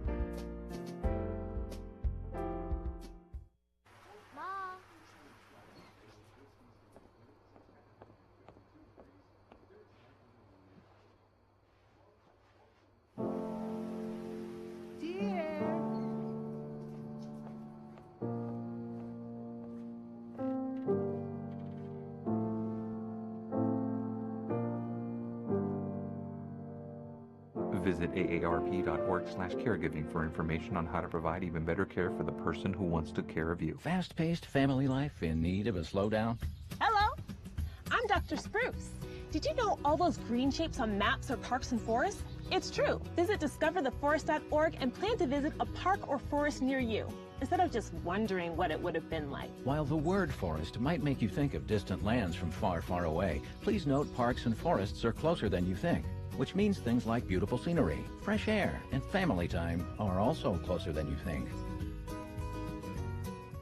There is a place where the sun doesn't hide in the winter, where the greens stay green and the crimson canyons still glow. There is a place where dimples determine destiny, and a tiny wooden tee holds the outcome in the balance. There is a place where we drive for show, putt for dough, and settle the score with another round. There is a place. Where do you find the titans of classical music in St. George?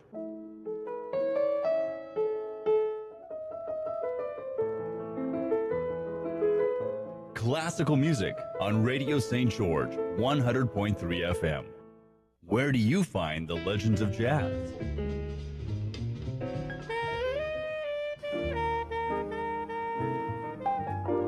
Evenings on Radio St. George, 100.3 FM. Music stops, you have to dribble, do not travel, or we'll call a foul. So just dribble around, and when the music stops, go ahead and make a layup.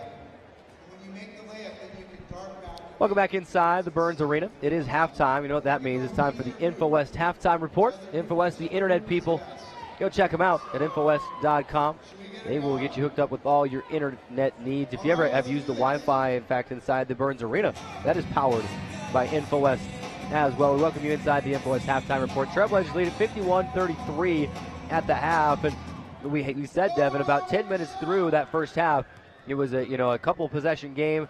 And we said, here's a critical juncture. Where does Dixie State go with this? Do they balloon, they stretch this lead, or does Holy Names hang in there?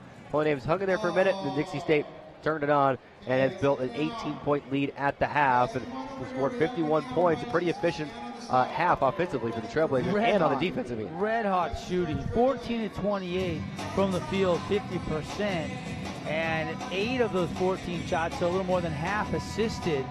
And then you look at the three-point shooting, 6 for 12. Nice job in that department, getting good looks. Simister was 3 of 4.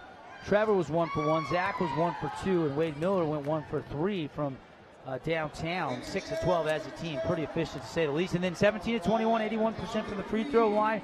On the flip side, team statistics, it was 11-24, 45% for the Hawks from the field, 3 of 12, so 3 less three-pointers made than Dixie State at 25% clip. And then they were 8 of 15, 53% from the free throw line. Dixie State out-rebounded them by 1, had 2 more team assists.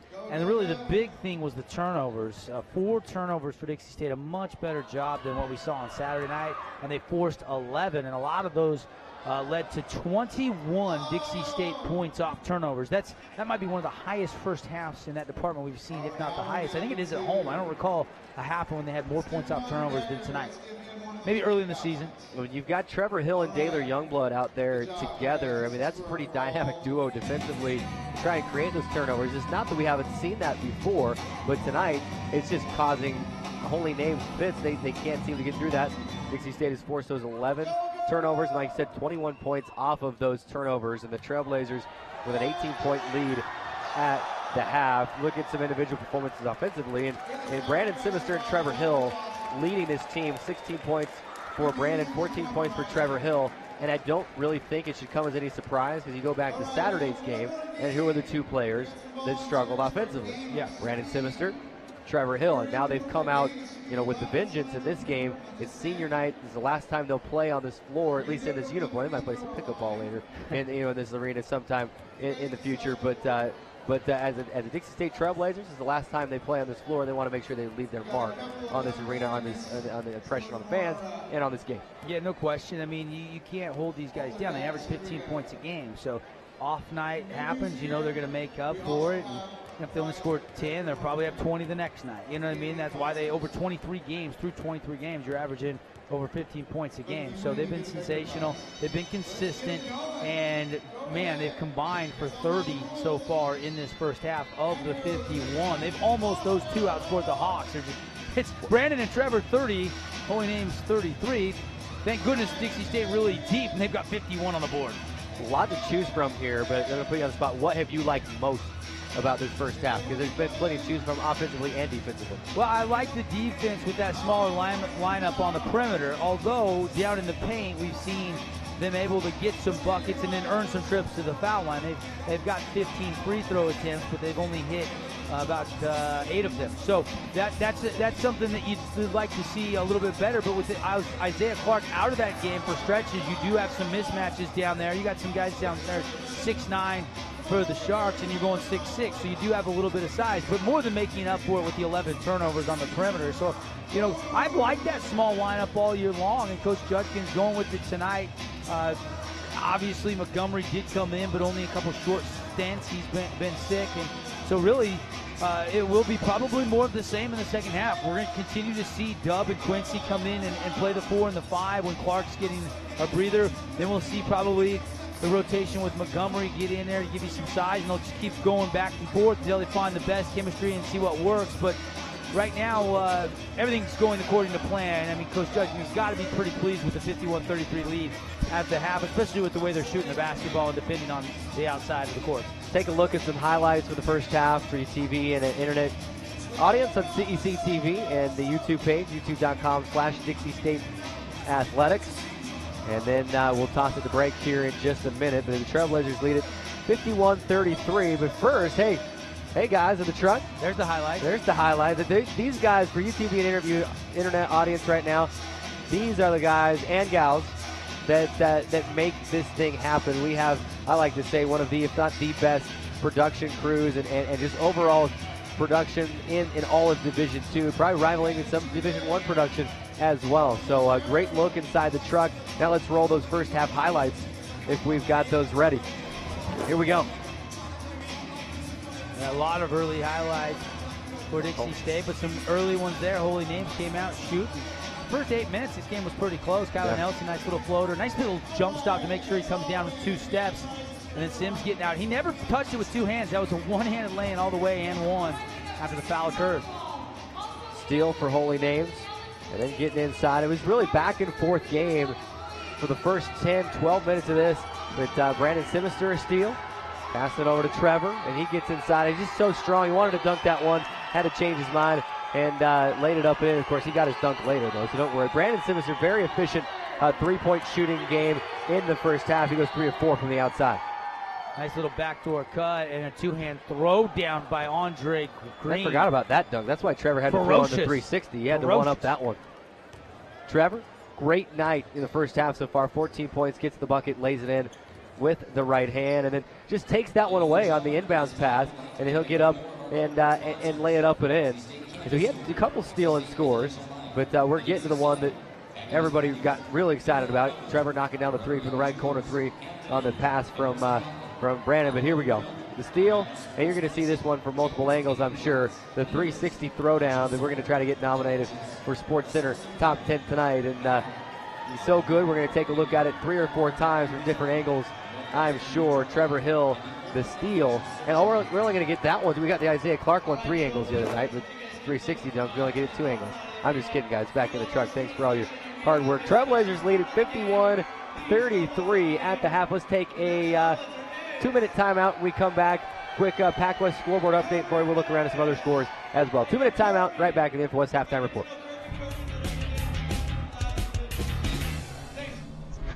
Every year, 40% of all food in the U.S. never gets eaten. 40%. That's almost half the food we produce. Food waste is a serious problem. It impacts all of us. And it's expensive. Your family is throwing $1,500 a year in the trash. We're working hard to put food waste on the chopping block. And you can do the same at home. Learn how to cook it, store it, and share it. Just don't waste it. Go to savethefood.com. So, I'm kind of new here, but I've noticed a trend. My human does this funny thing where she goes around and gets all my toys, and then she hides them in that basket by the door.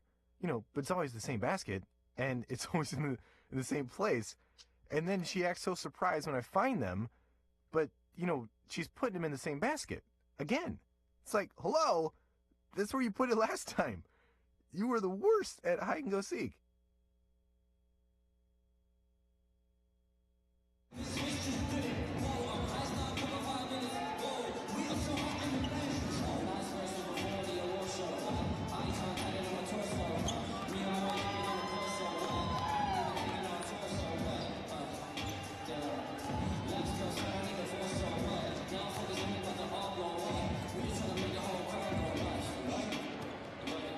Well, ladies and gentlemen, we have dance camp coming up in about 10 seconds. Winner goes home with a Mountain America gift card.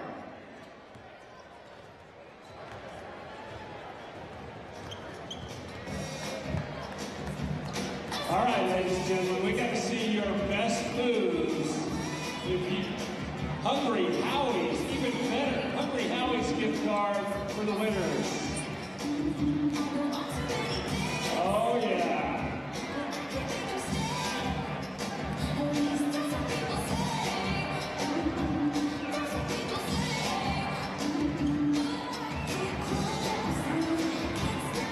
You're off. There you go. Yeah. You bet.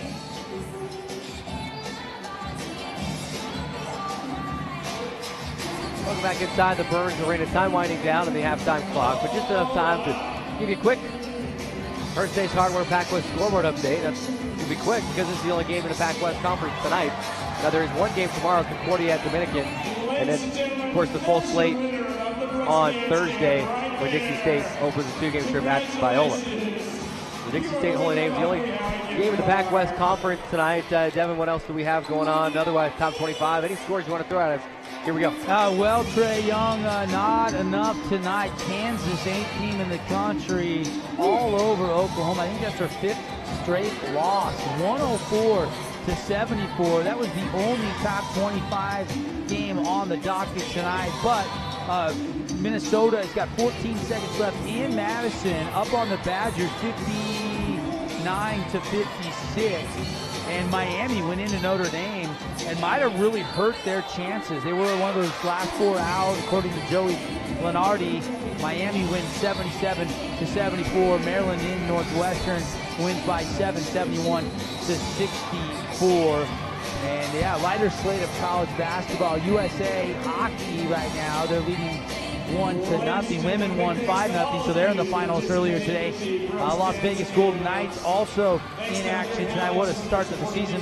Early second period, though, they trail the Anaheim Ducks 1-0 down at the T-Mobile Arena. I gotta get down and see me a game down there. I love it, Still. Yeah, it's fun. I've been posting about it a lot. I gotta get down and see those same starters for the Trailblazers. In the second half, Dixie State with possession. We are underway. Trailblazers now moving left to right, and an alley-oop lob from Kyler Nielsen to Trevor Hill. There's dunk number 2 on the night. Cue that one up for SportsCenter Top 10 as well. Wow, designed alley-oop. Hawks fall asleep. How do you leave Trevor Hill all alone behind the basket? Perfect pass from Nielsen. Crowd loving it. Only Name's going to answer with a 3 as Strong knocks it down. 53-36. Dixie State, an 18-point lead again. And Strong's got 8. Got the crowd to sit back down after that alley-oop start to the second half. I'll tell you what, Trevor Hill is going to have the ultimate senior night story after this game tonight, especially if he can set that assist record too. Yes. And there's assist number 2 on the night. Trevor Hill dishes Zach Hunter. He knocks it in. 1 away from tying Kimball Payne. 1 more, and he'll break it. Needs 2 to break it. Nice laying in transition the other way for the Hawks. Andre Green lays it in. Dixie State got to get back a little bit quicker. 55-38. 18:53 to go. Trevor dishing to Simister, right corner. Trevor needs 1 assist to tie the record, 2 to become the all-time assist record. Trevor dishes inside to Zach. He's fouled. 2 free throws coming for Zach Hunter. There's that 2-hand replay for our television audience as well as online. Trevor Hill acknowledging the pass as he heads back to play defense. Juddy rocking the red tie tonight. Looking pretty sharp. Having a conversation with Slam. Coach Gustin was in a brand new sharp-looking suit in the women's game as well. It's not the best. Yeah, Good three-piece very suit. sharp. And the Trailblazers are very sharp in that game as well. 87-50 win for the women tonight. Their largest margin of victory this season, right? Probably in the last couple of seasons as well. First free throw is good for Zach. 56-38. 18:42 to go.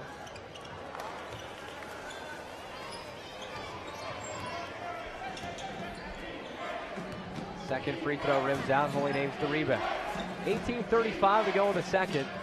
All eyes on Dixie State and Trevor Hill tonight. A couple of big dunks. He's 2 assists away from the all-time assist record. Strong, quick three from the left corner. He buries it. Boy, Jamie Strong having himself a night tonight. Strong with 11 points.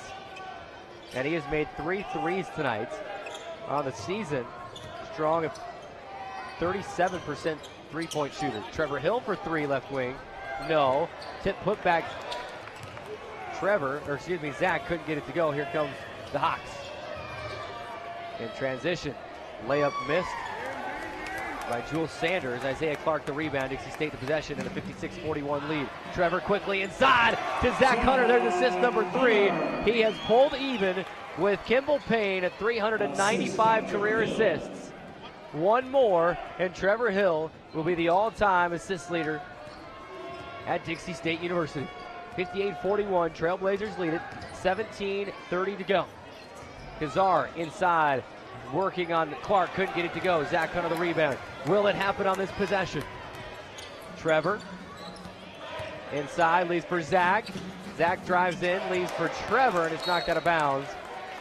Everyone in the gym saying, "Hey, just take that shot, Zach. Try to get that 4th assist for Trevor," but trying to make a play. Whole Can't blame second him. half to get it still Yes. here. 17. You'd like to see him get it early, though, so And then if this gets into a runaway game, you don't have to worry about it. You can get Trevor Hill some rest for 2 more games out on the road to finish up the regular season. They'll play again Thursday and Saturday, so you don't want to play him 35 minutes or something like that tonight if the game's in hand. A steal for Dixie State. Zach comes down with it. Pass ahead to Brandon Simister. Simister moving into the lane, loses, saves it in, but he throws it right to Jules Sanders. Pass ahead is stolen by Zach Hunter, interception.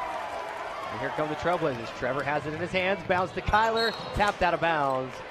And possession will stay with Dixie State. That could have been it. Had a little could sliver. have been the record setter. Had a little sliver, a little bounce, and good retreating defense and get the poke away there by the Hawks. Couldn't tell who tipped that out of bounds, but only a matter of time, Carrick. He is in distribution mode right now, clearly aware of the situation. Trevor bouncing into Clark, floating, good, there it is, record setter. Trevor Hill is now your all-time assist leader. And he hits Slim, and Slim with the baby left hook. It's in the books. Strong for 3 left corner, and he hits it. Every time a big moment happens for Dixie State, Strong answers with a 3-point shot. Wow, Trev having a great game tonight, though. Trevor Hill, your all-time assist leader, 396 career assists, passing Kimball Payne. Kyler Nielsen for 3, left corner, no. Trailblazers lead 60-44, 16:05 to go in the second. 394? 396. 396. Strong, another 3, deep right wing, no. Brandon Simister the rebound. Simister steps into a 3 straight away, bang. No question about that one. Strokes it, Dixie State by 19, 63-44, 15:44 to go. Hawks settle into the offense. Strong will take a 3, makes it. Goodness gracious. And Coach Judkins wants timeout. Jamie Strong has 17 points, and he's knocking on 5 of 9 3-point shots. And Trevor Hill going to get another applause as PA announcer Randy Simpkins, who just happens to be our softball head coach as well. Wow, they're making the 13-0. announcement. 13-0. Softball team. Good so far. Here we go. The record setter bouncing in to Isaiah Clark. Floats it up, scores it. The record setter. 15:31 to go. Dixie State leads 63-47. Back in 60 on the Trailblazer Basketball Network.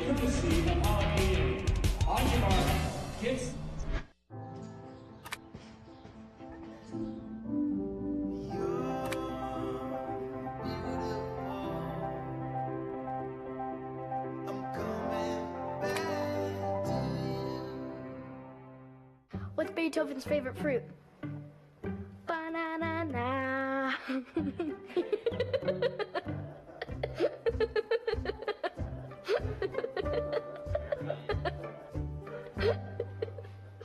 Most party fouls are pretty dumb.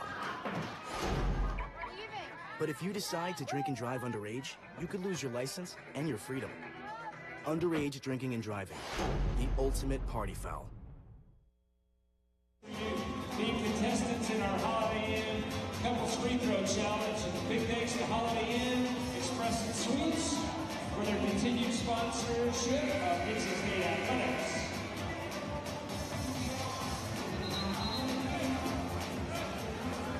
.31 to play. Dixie State leading it 63-47. Hot shooting by Holy Names, though. 4 of 5 in the second half from downtown, trying to keep themselves within striking distance and make things interesting here. Still a comfortable lead for Dixie State, but if they continue to shoot lights out, that's why you think the timeout comes, just to kind of refocus. Semister stuck on the end line, passes out of it, tipped, but it goes right to Trevor, and Trevor is hit across the face. Foul will go against Holy Names. And that's going to bring us to the media. The other one was the first coach's called timeout. And now it is the under-16 media timeout. 15-16 to go. Dixie State 63. Holy Names 47. Another 60-second timeout. Right back on the Trailblazer Basketball Network.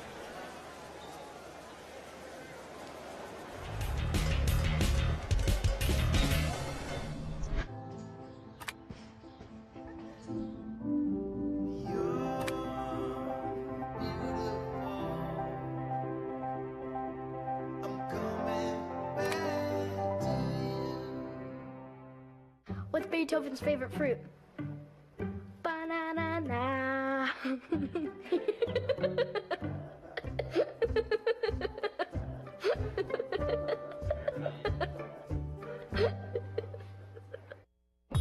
Radio Dixie 91.3. We don't play that. Nope, not that. A big fat no there. That's what we play. And stuff like that.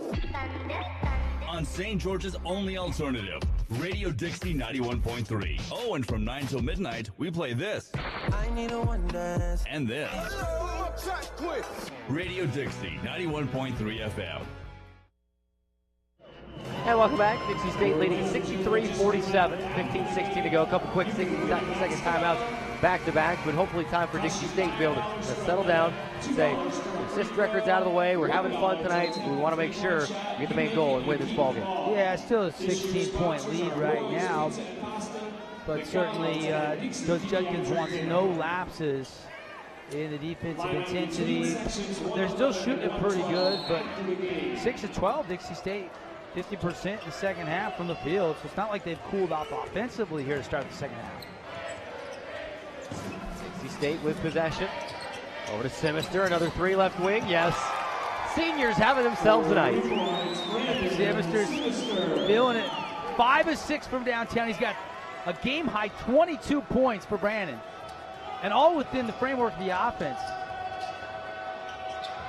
Pass inside for Holy Names. Kazar will get it to go.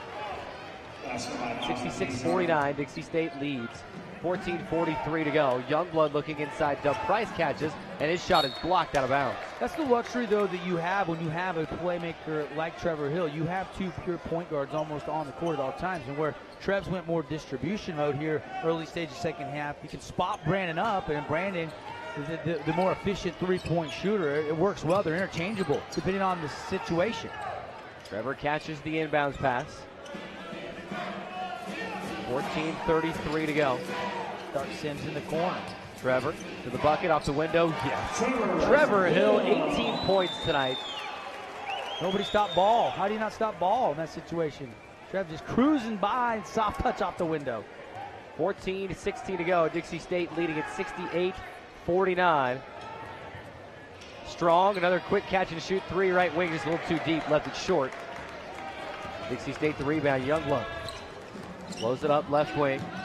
Isaiah Clark, hand off to Youngblood. Daylor drives inside off the window and in, and there's another senior making a great play. All 6 seniors have now scored, Carrick. Daylor was the only one without a field goal, and he's now got it on senior night. 70-49, 13:48 to go. The question now becomes, how long do you play Brandon Simister and Trevor Hill in a 20-point plus, which I know it is senior night. Kazar, right elbow jumper, and he swirls around and in. Probably give him a breather, put him back in for a stretch run, and then take him out one by one later in the half. Yep, exactly. Depending on the score, maybe don't need to play him for that stretch run very many minutes. Get them some rest. Offensive foul, Isaiah Clark, it is, battling inside with Kazar. They say kind of through the elbow. Yep. Isaiah, so far tonight, 2 points from the floor, 2 rebounds. And now another personal foul. That's his 3rd. And he will take a seat, so will Trevor. Quincy Matthews, Tyler Nelson checking back in, so they'll go a little smaller again. Taylor going to let the ball roll up the floor for Holy Names. Scoops it up at half court. 13-14 to go, 70-51. Dixie State lead is 19. Kazar working on Matthews. Looks like he double dribbled, got away with it. Sanders inside. He'll put up a shot, couldn't get it to go, tapped out. Dean the rebound. They'll kick it to Green. Green has it knocked out of his hands. Are they going to call foul? Simister. Yep, that's who they caught there. Reach in. I was kind of blocked down there by Coach Sanchez. I couldn't tell if it was a good call or not, but official a lot closer than we were. Sims has a little disbelief look on his face through that mask. Who is that masked man? He's got 22 points tonight. Even that's all healed up. He may want to keep that mask on. 3 rebounds, 3 assists. Pretty darn good games with that mask on. 2 steals already in this game for Sims as well. How about, Sims 6 for 8 from the floor. Treb's 8 for 11. 14 and 19 combined for your 2 senior stars playing here at the Burns Arena. Blood on the floor. We got to get the Intermountain Sports Medicine team to come. Kelby Hoffines makes his way onto the floor. It's always a good night. We always plug them. It's always a good night when we don't have to talk about them as much, because that means no one's getting hurt. But in this case, got to go clean up some blood on the floor. Big shout out to Intermountain Sports Medicine for everything they do to help Dixie State athletics. Yeah, I'm not sure who's bleeding. Ladies and gentlemen, another big game for Kelby Hoffines. He's giving him a shout out there. Cleaning up that blood. Ball back in play. 12:53 to go. Taylor will drive inside and he scores. Holy Names has made some good plays to match Dixie State's here in the second. 17-point lead for the Trailblazers, 70-53, 12:40 to go. Price inside looking for Quincy. Nice pass and he will score it. Well, Quincy felt him overplay, so he quickly went to the high, and Dub delivered it up over the top. Beautiful helper there by Dub, and Quincy soft finish with the left hand. Dixie State a steal the other way. Daylor Youngblood, the tip and the takeaway. He'll push it across the timeline to Quincy. Quincy avoids the defender, and he goes from left to right and lays it in. What a play. That's the part of Quincy Matthews' game that's getting better and better. Earlier in his season or his freshman year, he would have probably got a charge there instead. Just a little move around it, go to the reverse, and an easy bucket. 12 minutes to go. Media timeout coming next whistle. Sanders in the lane, no. Simister the rebound. They want to push it. Good contest on defense by Matthews. Simister leaves for Nielsen. Nielsen right back to Sims in the right corner. Brandon back to Quincy, and he can't score, but he's fouled. 2 free throws coming for Quincy Matthews after the under 12 media timeout. 11:43 to go. Dixie State 74, Holy Names 53. 60-second timeout back to the Trailblazer Basketball Network. Foul on Bobby Kieser. That's his third personal, third team foul. All right, fans. It's time for the Pizza Pie Cafe lucky seat of the game. One lucky fan will be going home with a free buffet coupon from Pizza Pie Cafe. That fan is located in section 103, row J, seat 3. Again, section 103, row J, seat 3. Big thanks to Pizza Pie Cafe for their continued sponsorship of Dixie State Athletics.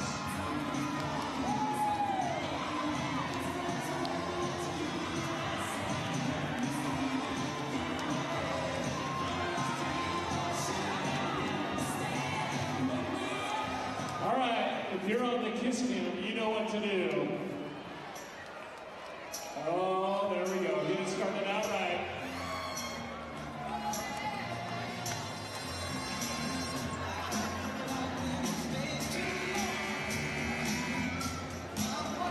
Welcome back inside the Burns Arena, Dixie State. Leading at 74-53, a 21-point win. A very fun night inside the Burns Arena on senior night. Let's take a quick look at those seniors' numbers at this point in time. Trevor Hill, 18 points. And how about Brandon Simmons for 22 points? Zach Hunter has 10. Well, Simmons has been doing it from downtown. He's 5 of 6. And Trev's been doing it, slicing and dicing and dunking and alley-oop and then a 360. I mean, 14 of 19 combined, efficient night, 40 points. Hunter's in double figures with 10. Quincy's got 7 off the bench. Kyler's got 4 points tonight. Isaiah Clark, the other senior's got 4. Youngblood's got 2. All the seniors have scored. Fun night so far. Quincy had another one, his 8 points. He makes that first one from the Fabulous Bears free throw line. Second one on the way, and he hits them both. Quincy having a good night. 76-53, Dixie State. 11:40 to go. If you want to see the Trevor Hill 360 dunk from 4 different angles as the whistle rings out. The foul is going to go against Quincy Matthews. Head over to Twitter at Dixie Athletics. Tweeted it out. Give it a watch. Retweet it. Like it. We're trying to get it on SportsCenter Top 10 tonight. Green, the trigger baseline left side. Lobs out top of the key to Taylor.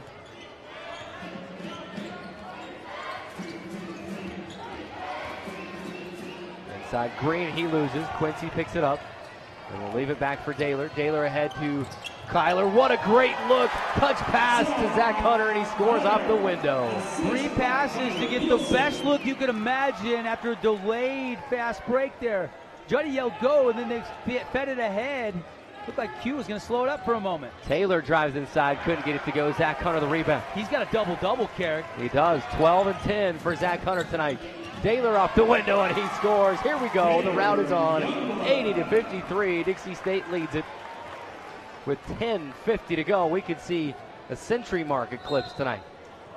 Timeout. Head coach Omar Sanchez and Holy Names. They want to talk things over with 10:46 to go. It'll be a full timeout. They're going to take the full, so we'll take it as well. 80-53. Dixie State leading it. 10:46 to go, and the Trailblazers are loving it. All smiles inside the huddle right now. 60-second timeout back to the Trailblazer Basketball Network.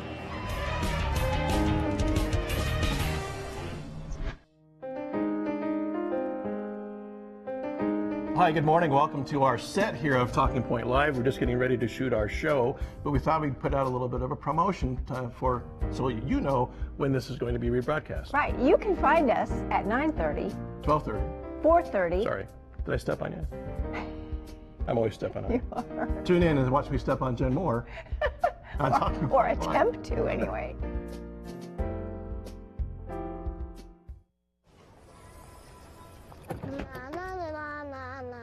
Are we there yet? Yep. We're here. It's a short drive from your neighborhood to your naturehood. To find a neighborhood park or green space near you, visit discovertheforest.org.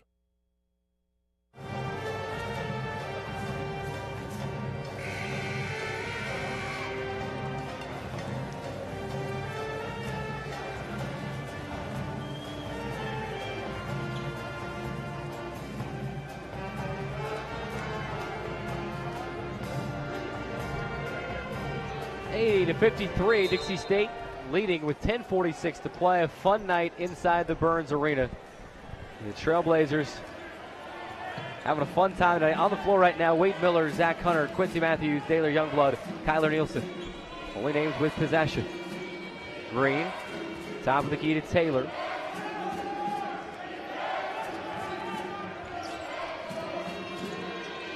Step back to Taylor. 3-ball straight away, buries it. Shot clock winding down. Nice little crossover. Got Quincy Matthews on his heels and then took it a feet or two behind the line.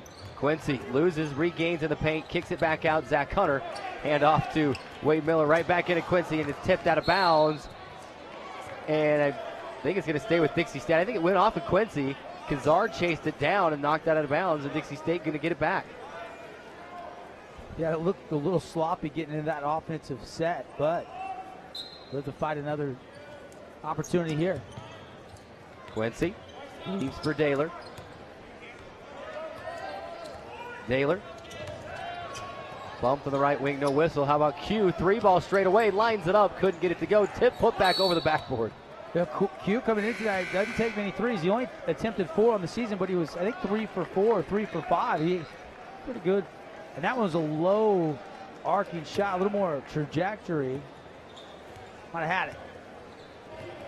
Still 9 off the bench for Quincy Matthews. Couple steals. Green holding, left side.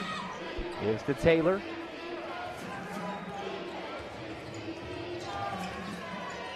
Top of the key, back to Green. Right elbow jumper on the way with 8 to shoot. Too strong, Isaiah Clark the rebound. Trevor Hill, Brandon Simister getting set to check back into this ball game. Nielsen backing in on Strong. Off the window and in. Talk about a strong move. There it is. Nielsen gets the bucket to go, and he's got 6 points tonight. Yeah, I think the plan, bring Trev, bring Brandon in for maybe 2 minutes, and then let the crowd show their appreciation for the seniors. I don't think they'll get a long stretch with it being an 82-56 lead. Dixie State running away with this one in the second half. That makes this Hawks team settle for deep contested shots. Holy Names couldn't get that bucket to go. Had a couple of tips. Dixie State the rebound. They'll leave to Wade Miller in transition. 3 right wing money. Bubba Miller. DB 3. Stop and pop. I love it. From that right angle. Great look. Right in front of us as he buries it. 85-56. Dixie State another steal. 8:25 to go. And the Trailblazers 15 points away from the century mark with 8 minutes to go. Miller to Nielsen. In the left corner, Youngblood. To Zach Hunter, left elbow jumper looking for Clark, and Clark wasn't ready. Threw it out of bounds. That'll bring Sinister and a Hill back into the game. Yeah, 8:09 mark. You get the media here coming up too, so probably, I would guess somewhere around the 6-minute mark, 5.5, somewhere halfway between the last 4. Zach Hunter going to check out. I'm not sure that's his curtain call quite yet. Might be, though. It could be. You got 6 seniors. You got to. You're up 29. Yeah. Yep. Green holding top of the key for Holy Names. Gets inside. He's fouled, hangs, and hits. Are they going to count it?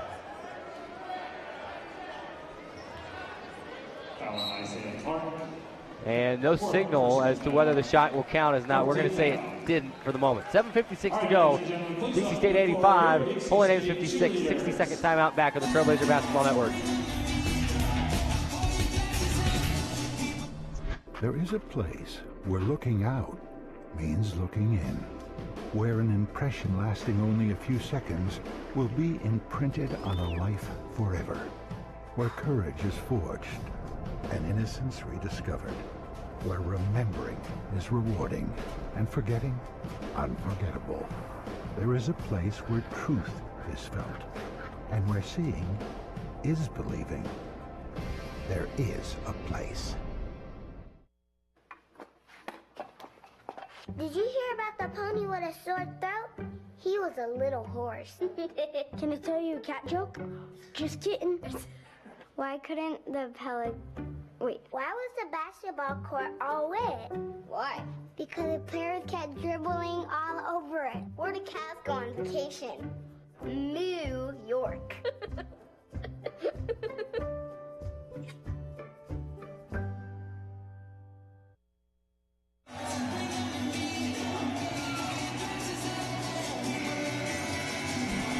$7:56 to go.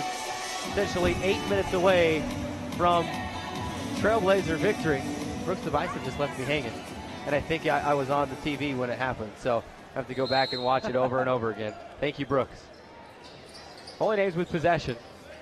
The lob in, kicking it over to Kazar. Baseline left side jumper is good. They shot a pretty decent percentage here in the second half. Yeah, they're 8 of 19 from downtown, and in the second half, 6 out of 8, so almost 75% right now. So they're trying to do some things offensively. The problem is they can't stop this Dixie offense. Dixie State shooting 50% themselves from downtown and 60% from the floor. Simister inside to Doug Price, kicking it back out. Brandon with it. Kyler bouncing into Isaiah, right block. Isaiah stuck it in, floats it up with the left, can't get it to go. Rebound to Holy Names, and Green behind the back dribble. Kicks to Strong. He'll take a 3 left wing, and he hits. Jamie Strong, have yourself a night. 3-pointer number 6. 11 from downtown. You take that all day long. He's played well, 20 points. Not a game high. Sims has 22. 7 minutes to go. Dixie State 85. Holy Name 61. Trevor leaves for Simister to answer right wing. He says, anything you can do, I can do better. And with that shot, Brandon Simister sets a new career high with 25 points on senior night. Wow. Love it. Happy for him. Humble kid, works hard, local guy. Senior night, and now, oh man, maybe some more showtime taken away from Trevor Hill. They call it ticky-tack, reach and foul. He was looking to go out with another monster dunk. Juddy likes it though. Juddy saying, good work, keep getting in those passing lanes. Man. Brandon Simister's also set a new career high in 3-pointers made in a single game. 6. In fact, that ties a Dixie State single game record. That's pretty cool. Pretty cool for Brandon Simister on senior night. I love it because, you know, this is a kid. I saw him in the offseason working so hard, working with local trainer Kay Cowd in the offseason. There was no offseason for Brandon Simister. There's a nice 3 there. That's dropped by Alonzo Taylor, the junior guard. Got that one to go. It's 88-64. Trailblazers just cruising. They continue to hit threes, though. Hawks team. Trevor trying to split a couple of defenders. Turns it over. Strong for 3 the other way. No offensive rebound. Green tries it. He can't get it either. Trevor going to tip it and save it in. Trevor's got it. We got mass subs coming here. If Simister can make one more 3-pointer, Trevor bounces inside to Doug Price, and he lays it up and in. We've got substitutions coming in. Is this the curtain call for Brandon and Trevor? 30-second timeout. It's a substitution timeout for sure. Trevor lost his shoe. He's going to have to get that put back on first of all. I'd love...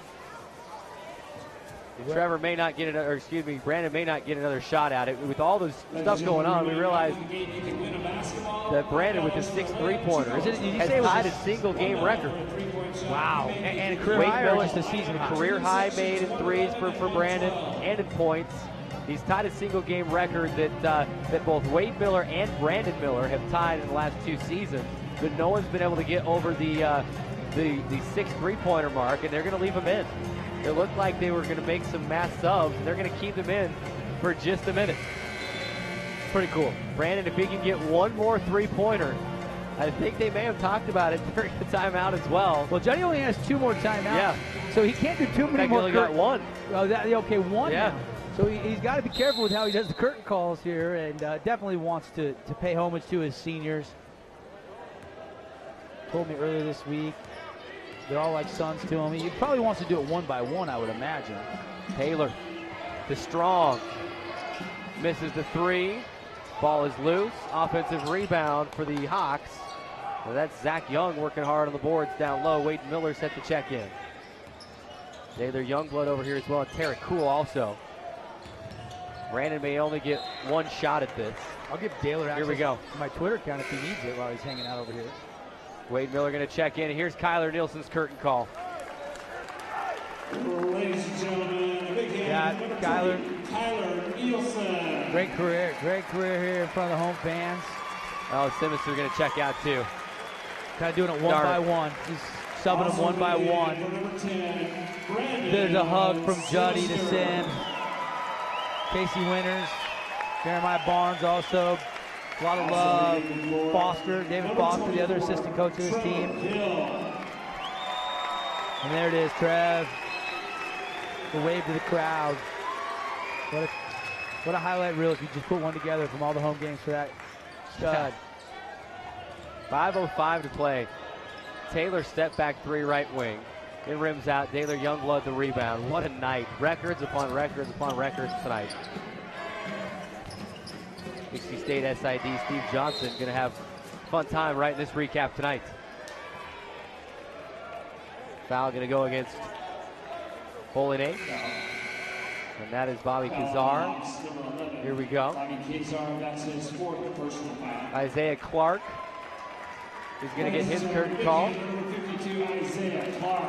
And if you'll notice, Zach Hunter came back into the game so that he could get his curtain call as well. You look down the bench and you see those seniors, Trevor, Brandon, Zach, Kyler, they're giving each other high fives. They know that their run is done here in the Burns, but far from finished this season. 4:45 to go in the second. Youngblood.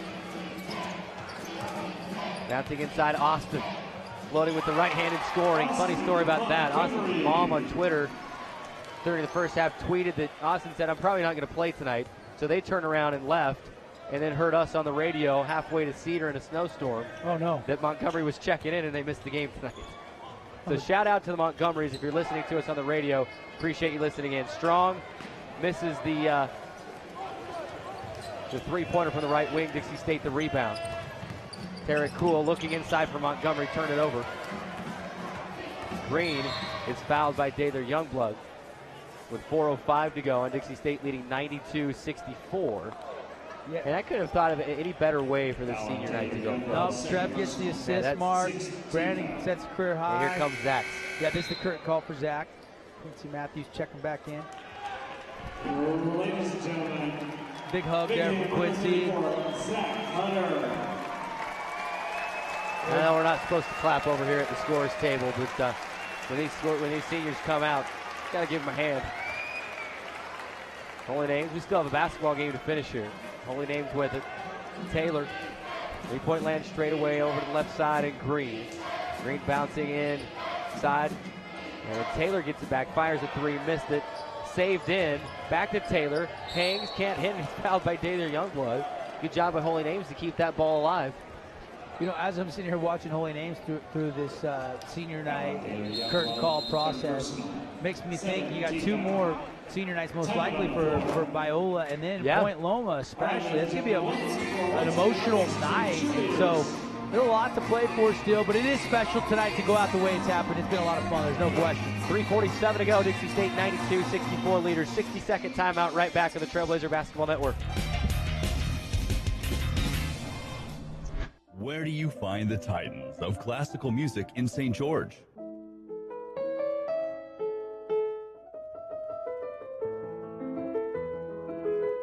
Classical music on Radio St. George, 100.3 FM. Where do you find the legends of jazz?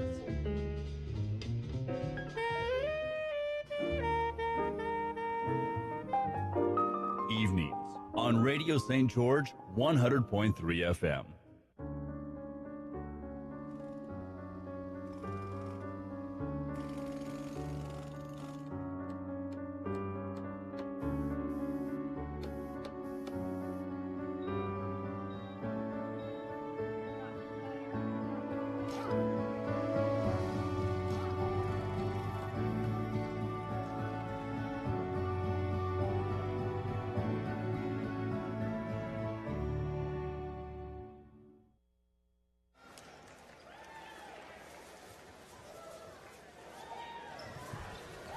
.347 to go. Dixie State leading at 92-64. Alonzo Taylor knocks in the first free throw. Trailblazers 3 minutes and 47 seconds away from really being able to think about it. They're already thinking about it now, but those guys that are out of the game. Second free throw, no good. From being able to think about that big two-game road trip. If you win on Thursday, you clinch at least a share of the Pac-West title. If you win both, you win the Pac-West Conference outright. Looking inside, Montgomery tapped back out. Three-point shot, Wade Miller couldn't get it to go. And Dixie State also 3.5 minutes away from our 13th straight win, tying the D2 record here at Dixie State. And Jamie Strong, how about another three for Holy Names? Knocks it in. Yeah, he's got 23. He's hit 7 threes. That's got to be probably flirting with the all-time high for Holy Names. He's been really good tonight. There's that left-handed stroke. Quick release, too. Looks a little like Luke Kennard to me. Quincy Matthews, right side. We are under 3 minutes to go. Quincy backing in, offensive foul. Ran over Green. That doesn't diminish the night Hughes had off the bench. Not. He's real efficient, 2 of 3 from the field, 5 of 6 from the line, 9 points. Does have 4 fouls. Yeah, who goes back in if Quincy fouls out? Probably Dub. That's true. Dub is both about 6'6", 6'7". Dub's a senior academically, redshirt junior. Kazar, right side jumper, knocks it in. 92-70. Dixie State a 22-point lead. Kazar's got 15. Alonzo Taylor's got 17. Those 3 guys have done some good things offensively tonight. Wade Miller, left side at Quincy. Hands off to Daylor Youngblood. Now Dubs up off the bench. We'll check in next whistle. Youngblood explodes to the basket. He's fouled. 2 free throws coming. And that will be number 5 against Zach Young. Dub's going to check in, and they're going to get Daylor his curtain call. The last senior that has not had chance to get his appreciation from the fans here tonight. Probably about 3,000 on President's Day here. Not a bad crowd for a holiday weekend. School's out today. School's out, so not a huge student body section. Yeah. A little bit of the curtain of distraction crew down there behind the basket. A little lull in the action. It was Holy Names. Young fouled out, so they were waiting for Sanders to come replace him on the floor. You got 20 seconds to do that. Coach Sanchez used all 20 seconds of it. Youngblood, couple of dribbles. First one on the way, and he knocks it in. He can get the ultimate curtain call here, make the free throw, and then come out after the made free throw. Unless he wants to play a little bit longer. Missed this one maybe on purpose. No. Taylor's got 5 assists tonight. 5 assists. Trevor's got 7. He makes the second. And for the last time in a Trailblazer uniform, Daylor Youngblood will leave the floor inside the Burns Arena. Big hug from Juddy. Well deserved. Daylor's final stat line, 2 of 3 from the field, 2 of 2 from the line. 6 points, 4 steals, 5 assists, and 2 rebounds. Pretty nice night for Daylor on senior night.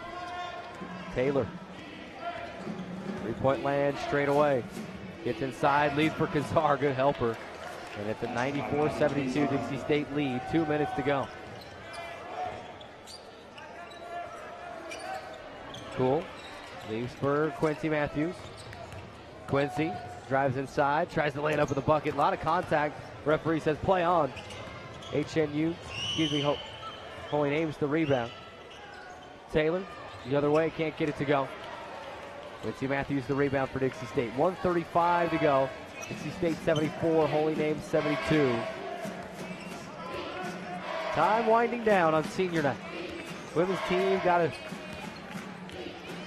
big win. Men's team in line to do the same. Oh, Tarek Cool threw that one away.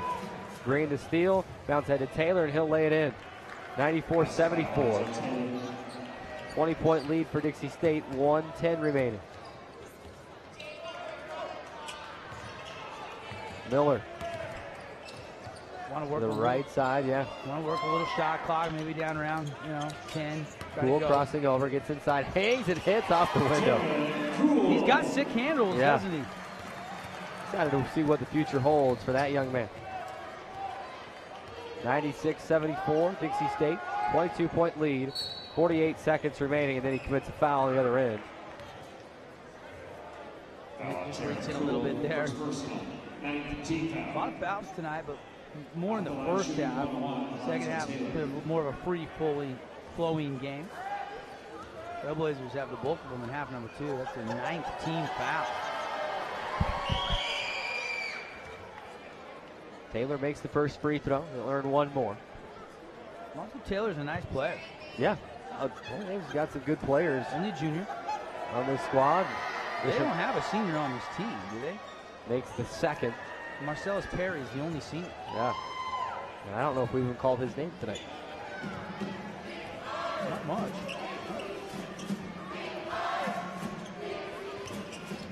Cool. Right wing. Trapped. Bounces to Wade Miller. Shot clock down to 15. Going to have to take a shot here eventually. 28 on the game clock, 11 on the shot clock. Cool. 3-point land straight away. He says, okay, I'll take the three. Bang. Wow. That's exciting to see him do that. Go under the screen, I'll just shoot it right outside. over the He'll top. shoot the threes all night long. You watch him in practice or getting shots up after practice, and he'll make shot after shot after shot, and from deep, too. 99-76. He's got 7 points. Sanders loses. Quincy, the steal. Wade ahead to Tarek Cool, and he's going to pull it out. Coach Judkins says no. He was being urged on by everybody in attendance that wanted him to get to 100 points, and then he hits a three-point shot after the buzzer. And you saw what Coach Sanchez he did, said thank came you. over and said thank you Yep. to Tariq Cool for pulling that ball out. Yep. Little respect there. You got to love it. And just for show, knocks down the 35-foot three after this buzzer has expired. Yep, absolutely. He's a shooter. Fun night all around, Carrick. Unbelievable to see this team come in here. A little bit short-handed tonight, and no problems with holy names. Streak is alive. They're going streak into 13, and obviously some all-time highs set with Brandon Simbister and Trevor Hill, the two senior captain leaders. I love it. I love it. What a fun night for Dixie State basketball. Matching the 13-game win streak set back in the 2011-2012 season. Trailblazers get the win, 99-76. And Dixie State improving to 19-6 and 16-2 in the Pac-West Conference. And now we can look forward a 2-game trip for the Pac-West Conference Championship at Biola on Thursday. A win on Thursday night will clinch a share of the Pac-West Conference, because Dixie State with 2 wins, just two losses in the Pac-West Conference. There's only one team with only 3 losses. That is California Baptist. So should Dixie State win on Thursday, they'll at least clinch a share of the Pac-West Conference Championship, but they want to win both. They want to win both. Hey, Cal Baptist has to play Dominican and the same Holy Names team, both on the road, but still 2 games certainly winnable for Cal Baptist. So really don't think you have any margin for error. Nope. You want the outright title, you got to win both games, and the Trailblazers get it done tonight, 99-76. We're going to have a ton to talk about in the locker room, in the post-game show, and after Coach comes out from the locker room, he'll hop on the mic with us, and who knows, maybe bring a couple seniors with him, and we'll have to see how that all plays out tonight. We would love to maybe talk to Trevor tonight. We'll see. If we can make it work, we'll make it work. Dixie State wins at 99-76. We'll take a 3-minute timeout and come back with the Johnson Pediatric Postgame Report on the Trailblazer Basketball Network.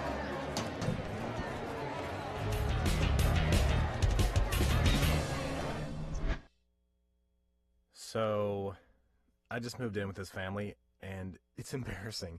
The little one, he likes to go outside and crawl around in the giant litter box. I don't know what he's doing. I mean, I was born, and I knew how to use the litter box. Look at that. That's disgusting. Oh, poop already. You're making me nervous. Oh, okay, I can't look at this anymore. I really hope he grows out of this, for his sake. There is a place where rocks bleed, and nature blushes on a battlefield green with envy, where dimples determine destiny, and a tiny wooden tee holds the outcome in the balance. There is a place where friends are opponents, and opponents are friends, where the prize is elusive, the conquest is captivating, and the score isn't settled till the drinks are down. There is a place.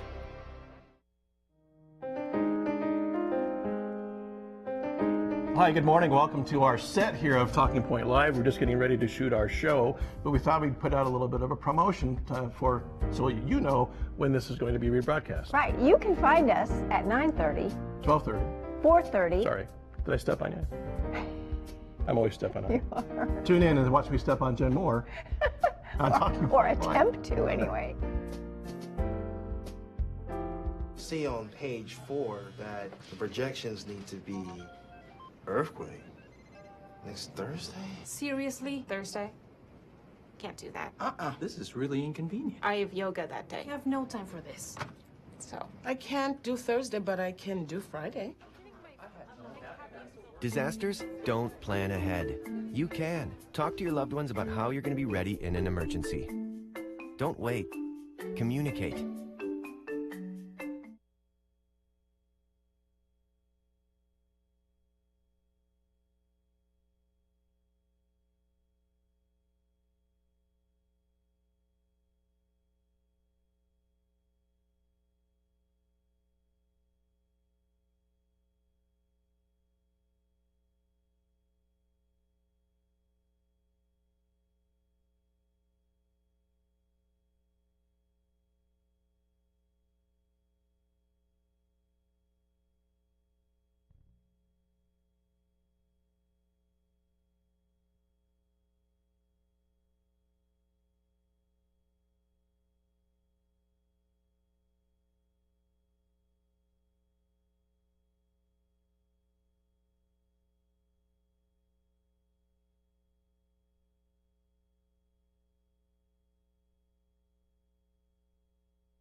Always a good night in the Burns when the Trailblazers win, and when did they ever? 99-76, running the current win streak to 13, which has been done only one other time, 2011, 2012, and that year Dixie State went on to hang that 2012 Pac-West Championship banner that we can see right there. Looking to add one with number 2018. All of these banners have the old logo. Haven't added anything with the new logo yet. We'd love to get the current Pac-West Championship banner in the Burns. 2 more games to try to make it happen. 1 win, and you're going to be able to hang a banner, but you want to get 2 and have the outright championship. Dixie State 99, Holy Name 76. Trailblazers win it. Welcome inside the Johnson Pediatric Postgame Report. Carrick Segmiller, Devin Dixon with you courtside, and we've got a ton to talk about. We're going to talk about the game. We'll give you some final thoughts. We'll give you our stats and thoughts on senior night. We'll take a look at some second half highlights, which there were plenty of those. We're going to talk to Coach Judkins. Just a lot to get through, and we'll have some fun with this as Dixie State wins it. But first of all, it's hard to believe that the home schedule is over. I mean, it's just flies by. But big games coming up on the road. The Trailblazers win it. There was that juncture in the first half where we thought, where are they going to go with this? And they built the lead. And they got out and ran. It was defense leading the offense tonight. I mean, just a spectacular performance on both ends of the floor tonight. Yeah, you know what? Forcing a bunch of turnovers, 17 Holy Names turnovers. That allowed them to run, push the tempo. Fast break points, 27 points off turnovers, 18 fast break points, 42 points in the paint for Dixie State. But here's your seniors, your 6 senior stat lines tonight. Kyler Nelson, 2 for 4. Goes 2 of 4 from the free throw line, 6 points, 2 assists. Zach Hunter, 4-9 from the field, had 12 and 10 boards, 2 steals and an assist. Isaiah Clark, 2 of 4 for his 4 points, 3 rebounds. Then you had 25 points for Brandon Semister on 7 of 9 shooting. He's 6 of 7 from downtown, 3 assists, 2 steals, and had 4 rebounds himself. Daylor Youngblood, efficient night, had 6, 5, and 4 steals, 6 points, 5 assists, and 4 steals, 2 rebounds. So he did a little bit of everything in his 17 minutes of game time action. And then obviously Mr. Trevor Hill setting the all-time D2 assist record, passing Kimball Payne. He had 7 assists on the night to go on with his 18 points, 4 steals, and 5 rebounds. And an efficient way to do it. He goes 8 of 11 from the floor.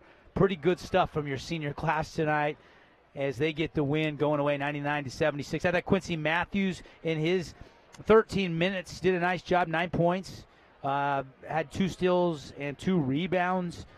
6 for Bubba Miller on 205 shooting from downtown. 4 for Montgomery. Good to see him back after being sick all of last week. Just everybody. Tarek Cool came in. 2 for 2, plus a couple free throws, 7 points. And showing you that he can be maybe a scoring threat in a bigger way next season. on a roll as a backup point guard where you have 2 starting point guards really on the floor. So hasn't got extended minutes this year, but showed you a lot there down the stretch. 6 seniors really make an impact on the game tonight. I think that's the story. I mentioned during the broadcast that Dixie State Associate Athletic Director for Media Relations, Steve Johnson, is going to have a fun time, writing the recap on this one. And the story basically writes itself tonight. And the seniors and Brandon Simister, everything he did, Trevor Hill doing everything he did. But it wasn't just them. I mean, Zach Hunter had a solid night with a double-double. Kyler Nielsen didn't score a ton, but got out and just rebounded and did his thing. Taylor Youngblood came in and had an impact on this game. Isaiah Clark, had a good game inside. And this team is just fun to watch right now. But everybody had a moment. Everybody had a nice memory on senior night, and it all came within the framework of what we've always seen. Rotation changed a little bit tonight. Yep. We haven't seen this rotation we ended up with tonight. Without Julian Decree, they went a little smaller tonight. Montgomery still wasn't ready to log, significant minutes, but he did play 8 minutes tonight. So that changed some things, but yet you still shoot 60% from the field, 52% from downtown, 11 to 21. Few more threes than we've been taking as of late, and maybe one of the best free throw numbers this year, 22 to 27. That's a good percentage, 81%. I know we were all pulling for at least one more three-pointer, try to let Brandon set that single-game record, but he tied it. But, man, what a fun night inside the Burns tonight. He got hot. He got hot. He finishes with 25 points, a career high for him. And, how do you name a dash trucking player of the game on a night like tonight when it's senior night and everybody contributes? But I think that's probably your guy. But then, Brandon Simister, 7 of 9 from the field, 6 of 7 from outside, 5 of 5 from the free throw line, 4 rebounds, 3 assists, 2 steals, 25 points. But then you got Trevor. Hard not to give it to him on a career night. Hard not to give it to him on a career night, but not to be outdone. Trevor Hill, 18 points, 8 of 11, from the field. 2 highlight reel dunks that the 361, which we may very well see on SportsCenter tonight. He goes 1 of 2 from outside, even 5 rebounds, 7 assists, needed 4, and said, I'm going to get 3 more to boot. 4 steals for Trevor. Those 2 guys right there really spearheaded this. So I think that's pretty easy. Brandon Simister tonight, I think, is your dash trucking player of the game on a career night, and Trevor Hill with his highlight reel stuff. Les Olson, play of the game with the 360, the steal, and the 360 dunk, and then the alley-oop later as well, and we're going to get to see that one. That alley-oop happened so fast. They always run that play the first play of a half. Yeah. And they practice it in practice. They really do. They take certain times and they practice that play, but they do it at a time when the other team doesn't think it's coming. Right. And it's exactly what happened. And I've seen it work 2 or 3 times this year to where that's been able to work out for them. And, it worked out tonight. And the Trailblazers get the win, 99-76. And the man himself, Coach Judkins, coming over to join us. Hi, Juddy. How you doing, bud? Doing great. 99-76. First of all, I feel like I should tell you, we did get an email, an ESPN clearance request to air. We just sent it back. We said, yeah, you can use it. And it's looking like that Trevor's 360 dunk may end up on SportsCenter. So how'd they get it? We sent it to him. Oh, how'd you send during it to the game? Put it on YouTube and send it out to him. Oh, there you go. During the game. We were multitasking over here. You guys are smarter than I am. I can't figure that out. That's good. No, that was. You were busy coaching. When he did it, I thought, he just dropped the ball. He kind of like bobbled it. I thought, what's he doing? But he just kind of setting himself up, I guess. But yeah, that was pretty impressive. I hope he does get it on there. And we did say that at the end right there. Say, you better watch ESPN tonight. Hopefully Trevor's on there. So that was good. It was a good win. The only thing that's hard is when you're beating a team like that, it's hard to stay focused defensively. And I thought, one time I called that timeout. I said, hey, you 5 guys, you're the ones that don't play a lot of minutes. This is the time for you to show me that you can do the things we ask you to do. And sometimes it wasn't as good as I wanted. But a good win. Great way to go out here at home for the seniors. I thought all of them played really well. I thought about, again, two things tonight. First, I thought about maybe leaving Simister in to beat the record. You know what? I have a hard time rubbing stuff in like that, and so I did that. And then I thought Cool did the right thing there, not going the 100 points on a dunk right there. Just classy. We just don't. To me, that's something our guys are learning, and I really press that hard and say that. So it was very appreciated, too. Coach Sanchez caught him in the line. I don't know if you saw it, and just said, hey, thanks for doing that. We appreciate your class. And it goes a long way. It does. And, you know, and he hasn't played a lot. He probably would have had his first dunk of his career. But I'm glad he did it. I mean, I'm glad he had that sportsmanship and realized, hey, we won the game. Let's move on. And he waited for the buzzer and then canned to turn around and fade away 35-foot Yeah, that three. was pretty. So the fans saw that. So that probably was better than his dunk. But no, that was good. You know, that was good. The sad part of the whole thing is we lost Julian tonight. You know, he got hurt. We won't talk about that too much. We'll find out. But you know, he would have been. He's been playing really well, and he got hurt in warm-ups. And that's. We'll try to keep that as much hush-hush as we can. Well, it's just a couple big games coming up. It's just dumb. You know, warm-ups, I've had guys get concussions in warm-ups. I mean, what are you doing? I mean, warm-ups, you warm up. You don't knock somebody around, and you know. But it happens. So it's somebody else has got to step up now, and we got to get Austin back. He's been under the weather with a sickness, and he's getting better. And I thought Slim's playing hard, and we might have to go a little bit smaller with Dub and Zach at the spot. But you know, it was good.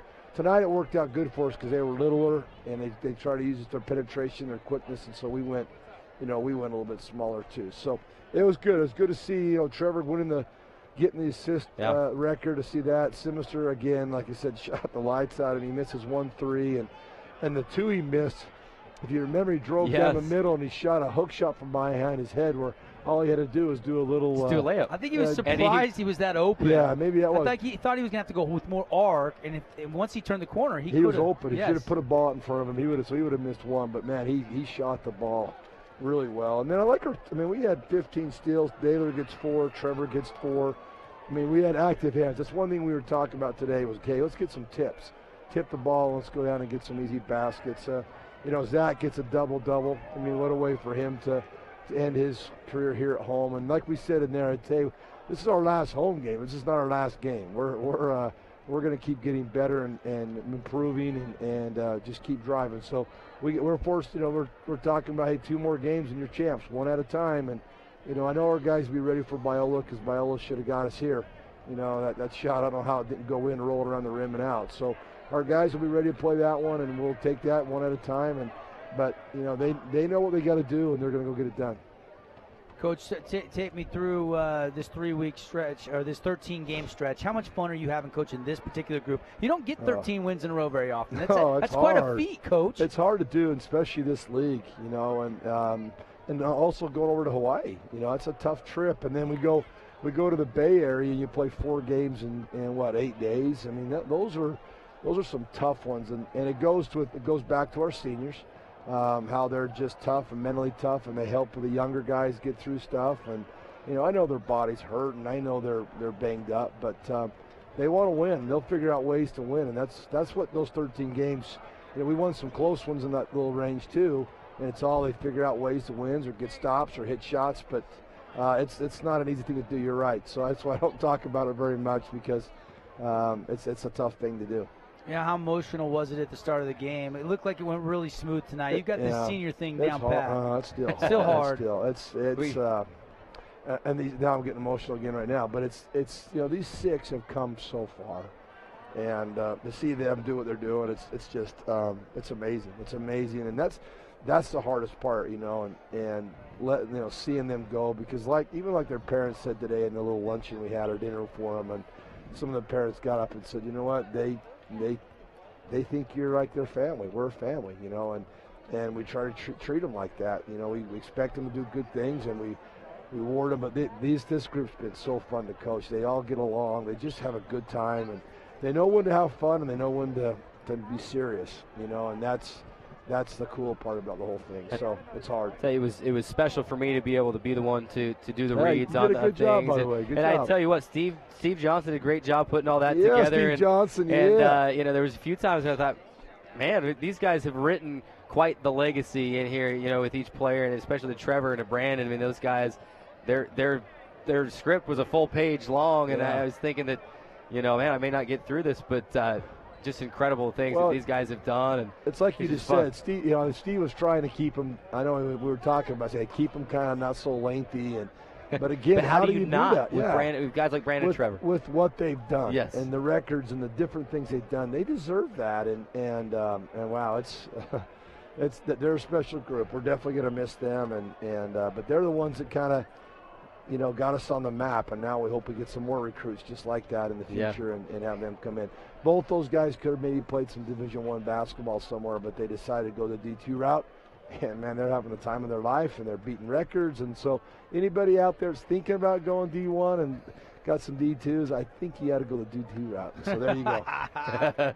Well put. But it was fun to see each of the 6 seniors carve out a little special memory in front of the home crowd tonight. You could go down the list. All 6 had a play or two, and a very productive stat line from all of your seniors. But career high for Sims, 25. What's your thoughts on that again? And then Trev Hill getting the all-time assist record, passing one of your good point guards, Kimball Payne. Yeah, Kimball had a great year here too. His 4 years he had. So, that was pretty neat for Trevor. Trevor did some really good stuff for us. He's just strong and just gets after it. I'm glad he played a lot better tonight than he did last night. It was a bounce back, wasn't it? I knew he would. I mean, he was pretty upset the way he played the night before. So, what do you say? I mean, there's captains, and then Kai has a great game last game, and tonight I don't think he played bad. It's just he didn't have the looks like he had, in the other one. So it's nice to see a team different night. Somebody else steps up. That's what's so incredible about this team is that you're so deep, and everyone has each other's back and just knows each other so well that Trev and Brandon are having a tough night tonight. Okay, Kyler, Zach, you guys you step up. Then right back tonight, it's it's Trevor, it's Brandon. And then Zach, throws in the double-double. He's just kind of old reliable. You're going to get about 10 and 8 out of Zach every night. Anyway, he had the double-double tonight, and it's just what a career for Zach as well. We haven't talked about him that much. Yeah, it was fun to see him. He had a lot of energy tonight. He was pretty excited. I don't know the senior night or his family. He had a lot of family. You're going to have to find another recruit with a big family because they bolster your attendance numbers because they buy about 500 every night. That middle crowd was pretty full of Zach with the little face things and it was pretty good. So, it was fun. It was good that way. And, Daylor, I thought he played one of his better games, too. And Slim got in there, played a lot of minutes. Bang, Slim had a game of his life, on Saturday. And tonight he's played solid. He played really solid. I don't think he played bad. He played solid. So, it's good. We've got to keep moving. We're not done. We're going to enjoy this. And, I just wish we could have got that one. We would have never lost at home. We would beat Point Loma, but you can't worry about that. Can't worry about that. You move on and just get better and better. But, hey, great crowd. Yep. I mean, we want to thank everybody that supported us this year here at home. I think our attendance will be close. I think some of those 3:30 games hurt us a little bit. Yeah. But, it picked up as the year went. I mean, to have a 3-day weekend and have a crowd like we had tonight was outstanding. And hopefully that – people see how fun this game is and how fun it is to come and watch these guys. And so, again, thanks for everybody who came out this year. And those who want to keep coming, let's go. Let's get on the road. And I'm telling you, we especially get a good crowd down there in San Diego. Yeah, that's a great place to play. It'd be fun. It'd be fun. It means everything to these guys. These guys want to win it, and the more people we can have there, the better. But, again, thanks for all the fans. It's been great. Great job so far. Keep it rolling. Not done yet. Keep it rolling. Congratulations. All right, let's guys. go and get to. Appreciate it. Thank you. Head coach John Judkins joining us in the Johnson Pediatric post-game report, and it's just, it's all smiles. And a night like tonight, you don't necessarily need to talk numbers with Coach Judkins, and you just give him the mic and say, talk about what these 6 seniors mean to you and what they've done for your program. And you saw him; he's an emotional guy and very approachable coach, and it's fun to see how much he cares for his players. I love how he recruits though. And little always recruiting. He's a good recruiter because it's tough to recruit. I mean, Southern Utah, great arena at the Burns Arena, beautiful campus, a lot of things happening here. You have some advantages, but at the end of the day, so many people have that dream of going Division I, and you have to try to convince them, come make an impact, leave a mark, and come play Division II basketball. The brand of basketball is fantastic. Make relationships to last a lifetime. And, he's done it with some local players. He's done it with some out-of-state kids. He's done it with JUCO transfers. He's done it every single which way possible. And you look up in the rafters and you see so many Pac-West titles, and it's going to be a whole new era of Dixie State basketball with the RMAC coming up. But it's the same coach. It's the same style. It's the same philosophy. It's the same home court. Dimensions of the gym are the same. And this team under Coach Judkins, well over 500 wins. I like to call Mr. Five-time Pac-West Coach of the Year. Might be 6. I think he's in the running, probably leading the pack this year. Don't you think? I mean, if Dixie State wins the conference outright this year, I don't know how he's not Coach of the Year. I mean, it has to be. I mean, you could argue that even on the, even if they split and share with Cal Bap, I mean, you go on a 13-game win streak, you win both games in Hawaii. How would you not? The only, is unless somebody says, they're leaving, don't vote for them. Yeah, the conference. Exactly. They're sour grapes.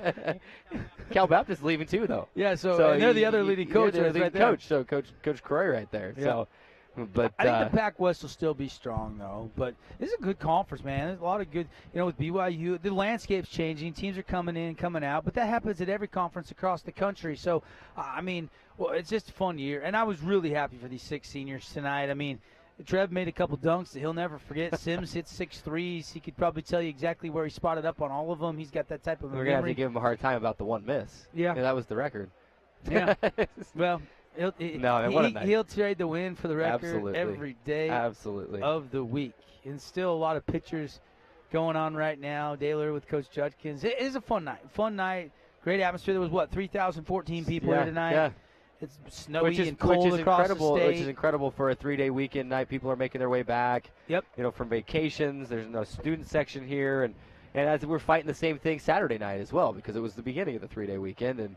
And just, like Coach said, the 3:30 games, I think, maybe hurt attendance just a little bit. But all in all, we had some great crowds. I will never forget the crowd against Cal Baptist this year at home on that blackout night and the huge win and just how loud it was and deafening it was down here at the table. And I just a fun year. Can't believe the home slate is over already. I'm excited to be able to, I missed the Hawaii trip, but excited to get back on the road with these guys this week and hopefully coming back with some hardware when we come back late Saturday, early Sunday morning, and then do yourself a favor and win these next 2 games, and then you've got to make some noise in the Pac-West tournament too. I think if you do that, you're going to put yourself in a great position to be in a decent spot, instead of being in the 8, the 1-8, being the 8 seed in the 1-8 matchup in the West Regional. You'd love to be. 3-6, you want to be in the top 4 at least, yep. so you can get the, one of those. You'd love to be in the top 3 because that 4-5 matchup is always a toss-up. You'd love to be in the top 3 and have the 1-8 and 2-7 or the 3-6. And, it's going to take some more winning to move up. If you win out and then you win the Pac-West Conference, I think 2 is as high as they can get, assuming Western Oregon continues to win. I don't They've think only Western lost Oregon 1 goes all year. And they beat us head-to-head by 10. Head-to-head, yep. A long time ago, early in the season, but that's still a head-to-head win. Be interesting to see that game again now, and maybe we'll get to see it again. They're most likely the ones that will host that regional. And I think everybody in the West region that's going to probably be in that top 8 is gearing up for a trip to Monmouth. They win out. If they go through the regular season and you're 15 straight, and then you go win 2 more in the Pac-West tournament. Yeah, you win the Pac-West tournament. You're 17 straight. You could climb to 2. You could. If some other teams, they're 2 and 3, Cal Baptist, you beat them again head-to-head, you'll pass them. There's 1. And then the other one is San Bernardino? I can't remember off the top of my head. Depending on what happens in their conference tournament, say they had an early loss in a semifinal of their conference tournament or something. It's possible. 3 or 4 is rock solid right now, probably as high as 2. Yeah, but we'll talk about that. We'll talk about that.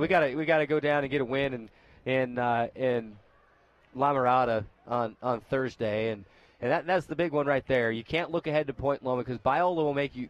But I don't think these guys will forget how close this team was to losing to Biola on the home floor here in the Burns. They've only got 5 conference wins this season, and they've lost their last 2.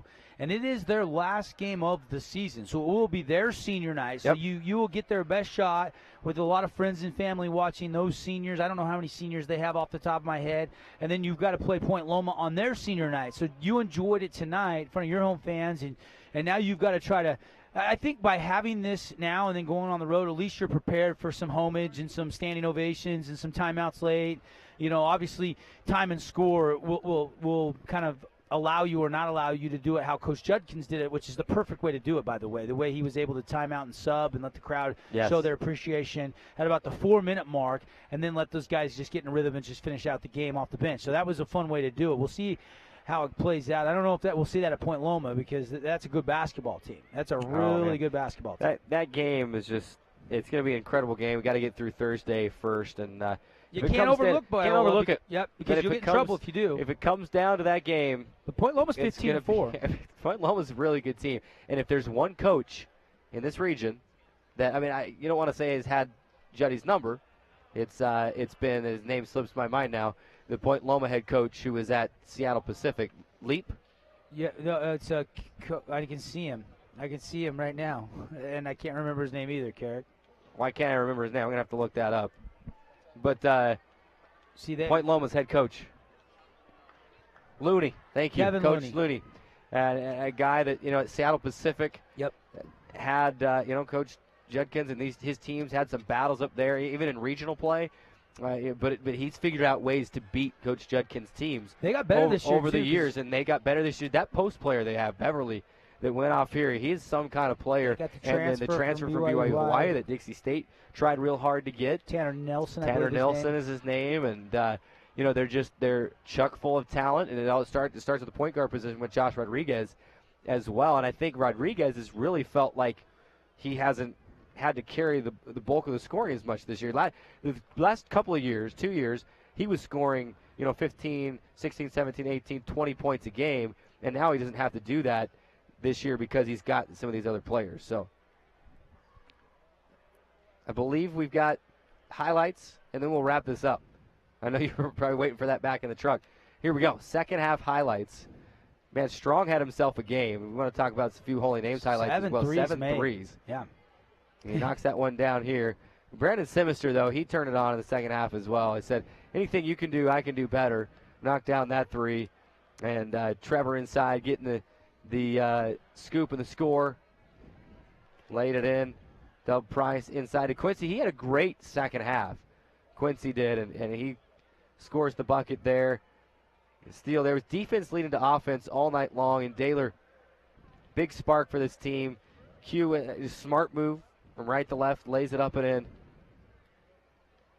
Yeah, and then just, again, forced, 15 turnovers?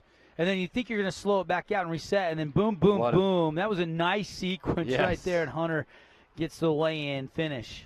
Double-double for Zach tonight. They were hitting some threes, though. They shot 39%. They were 11 to 28 from downtown, but Dixie State 11 to 21, just more efficient in every category. Daylor Youngblood, 6-5 and 4 tonight. And Bubba Miller hit a couple of threes. He was 2 of 5 from downtown. That was a nice stop and pop. And Brandon hitting one of his 6 there from that right angle. And you can see the bench in the background just loving it. Tarek Cool knocking one down, too. And that would be the last points of the game for the Trailblazers. And Dixie State winning this one 99. Oh, we're going to go back.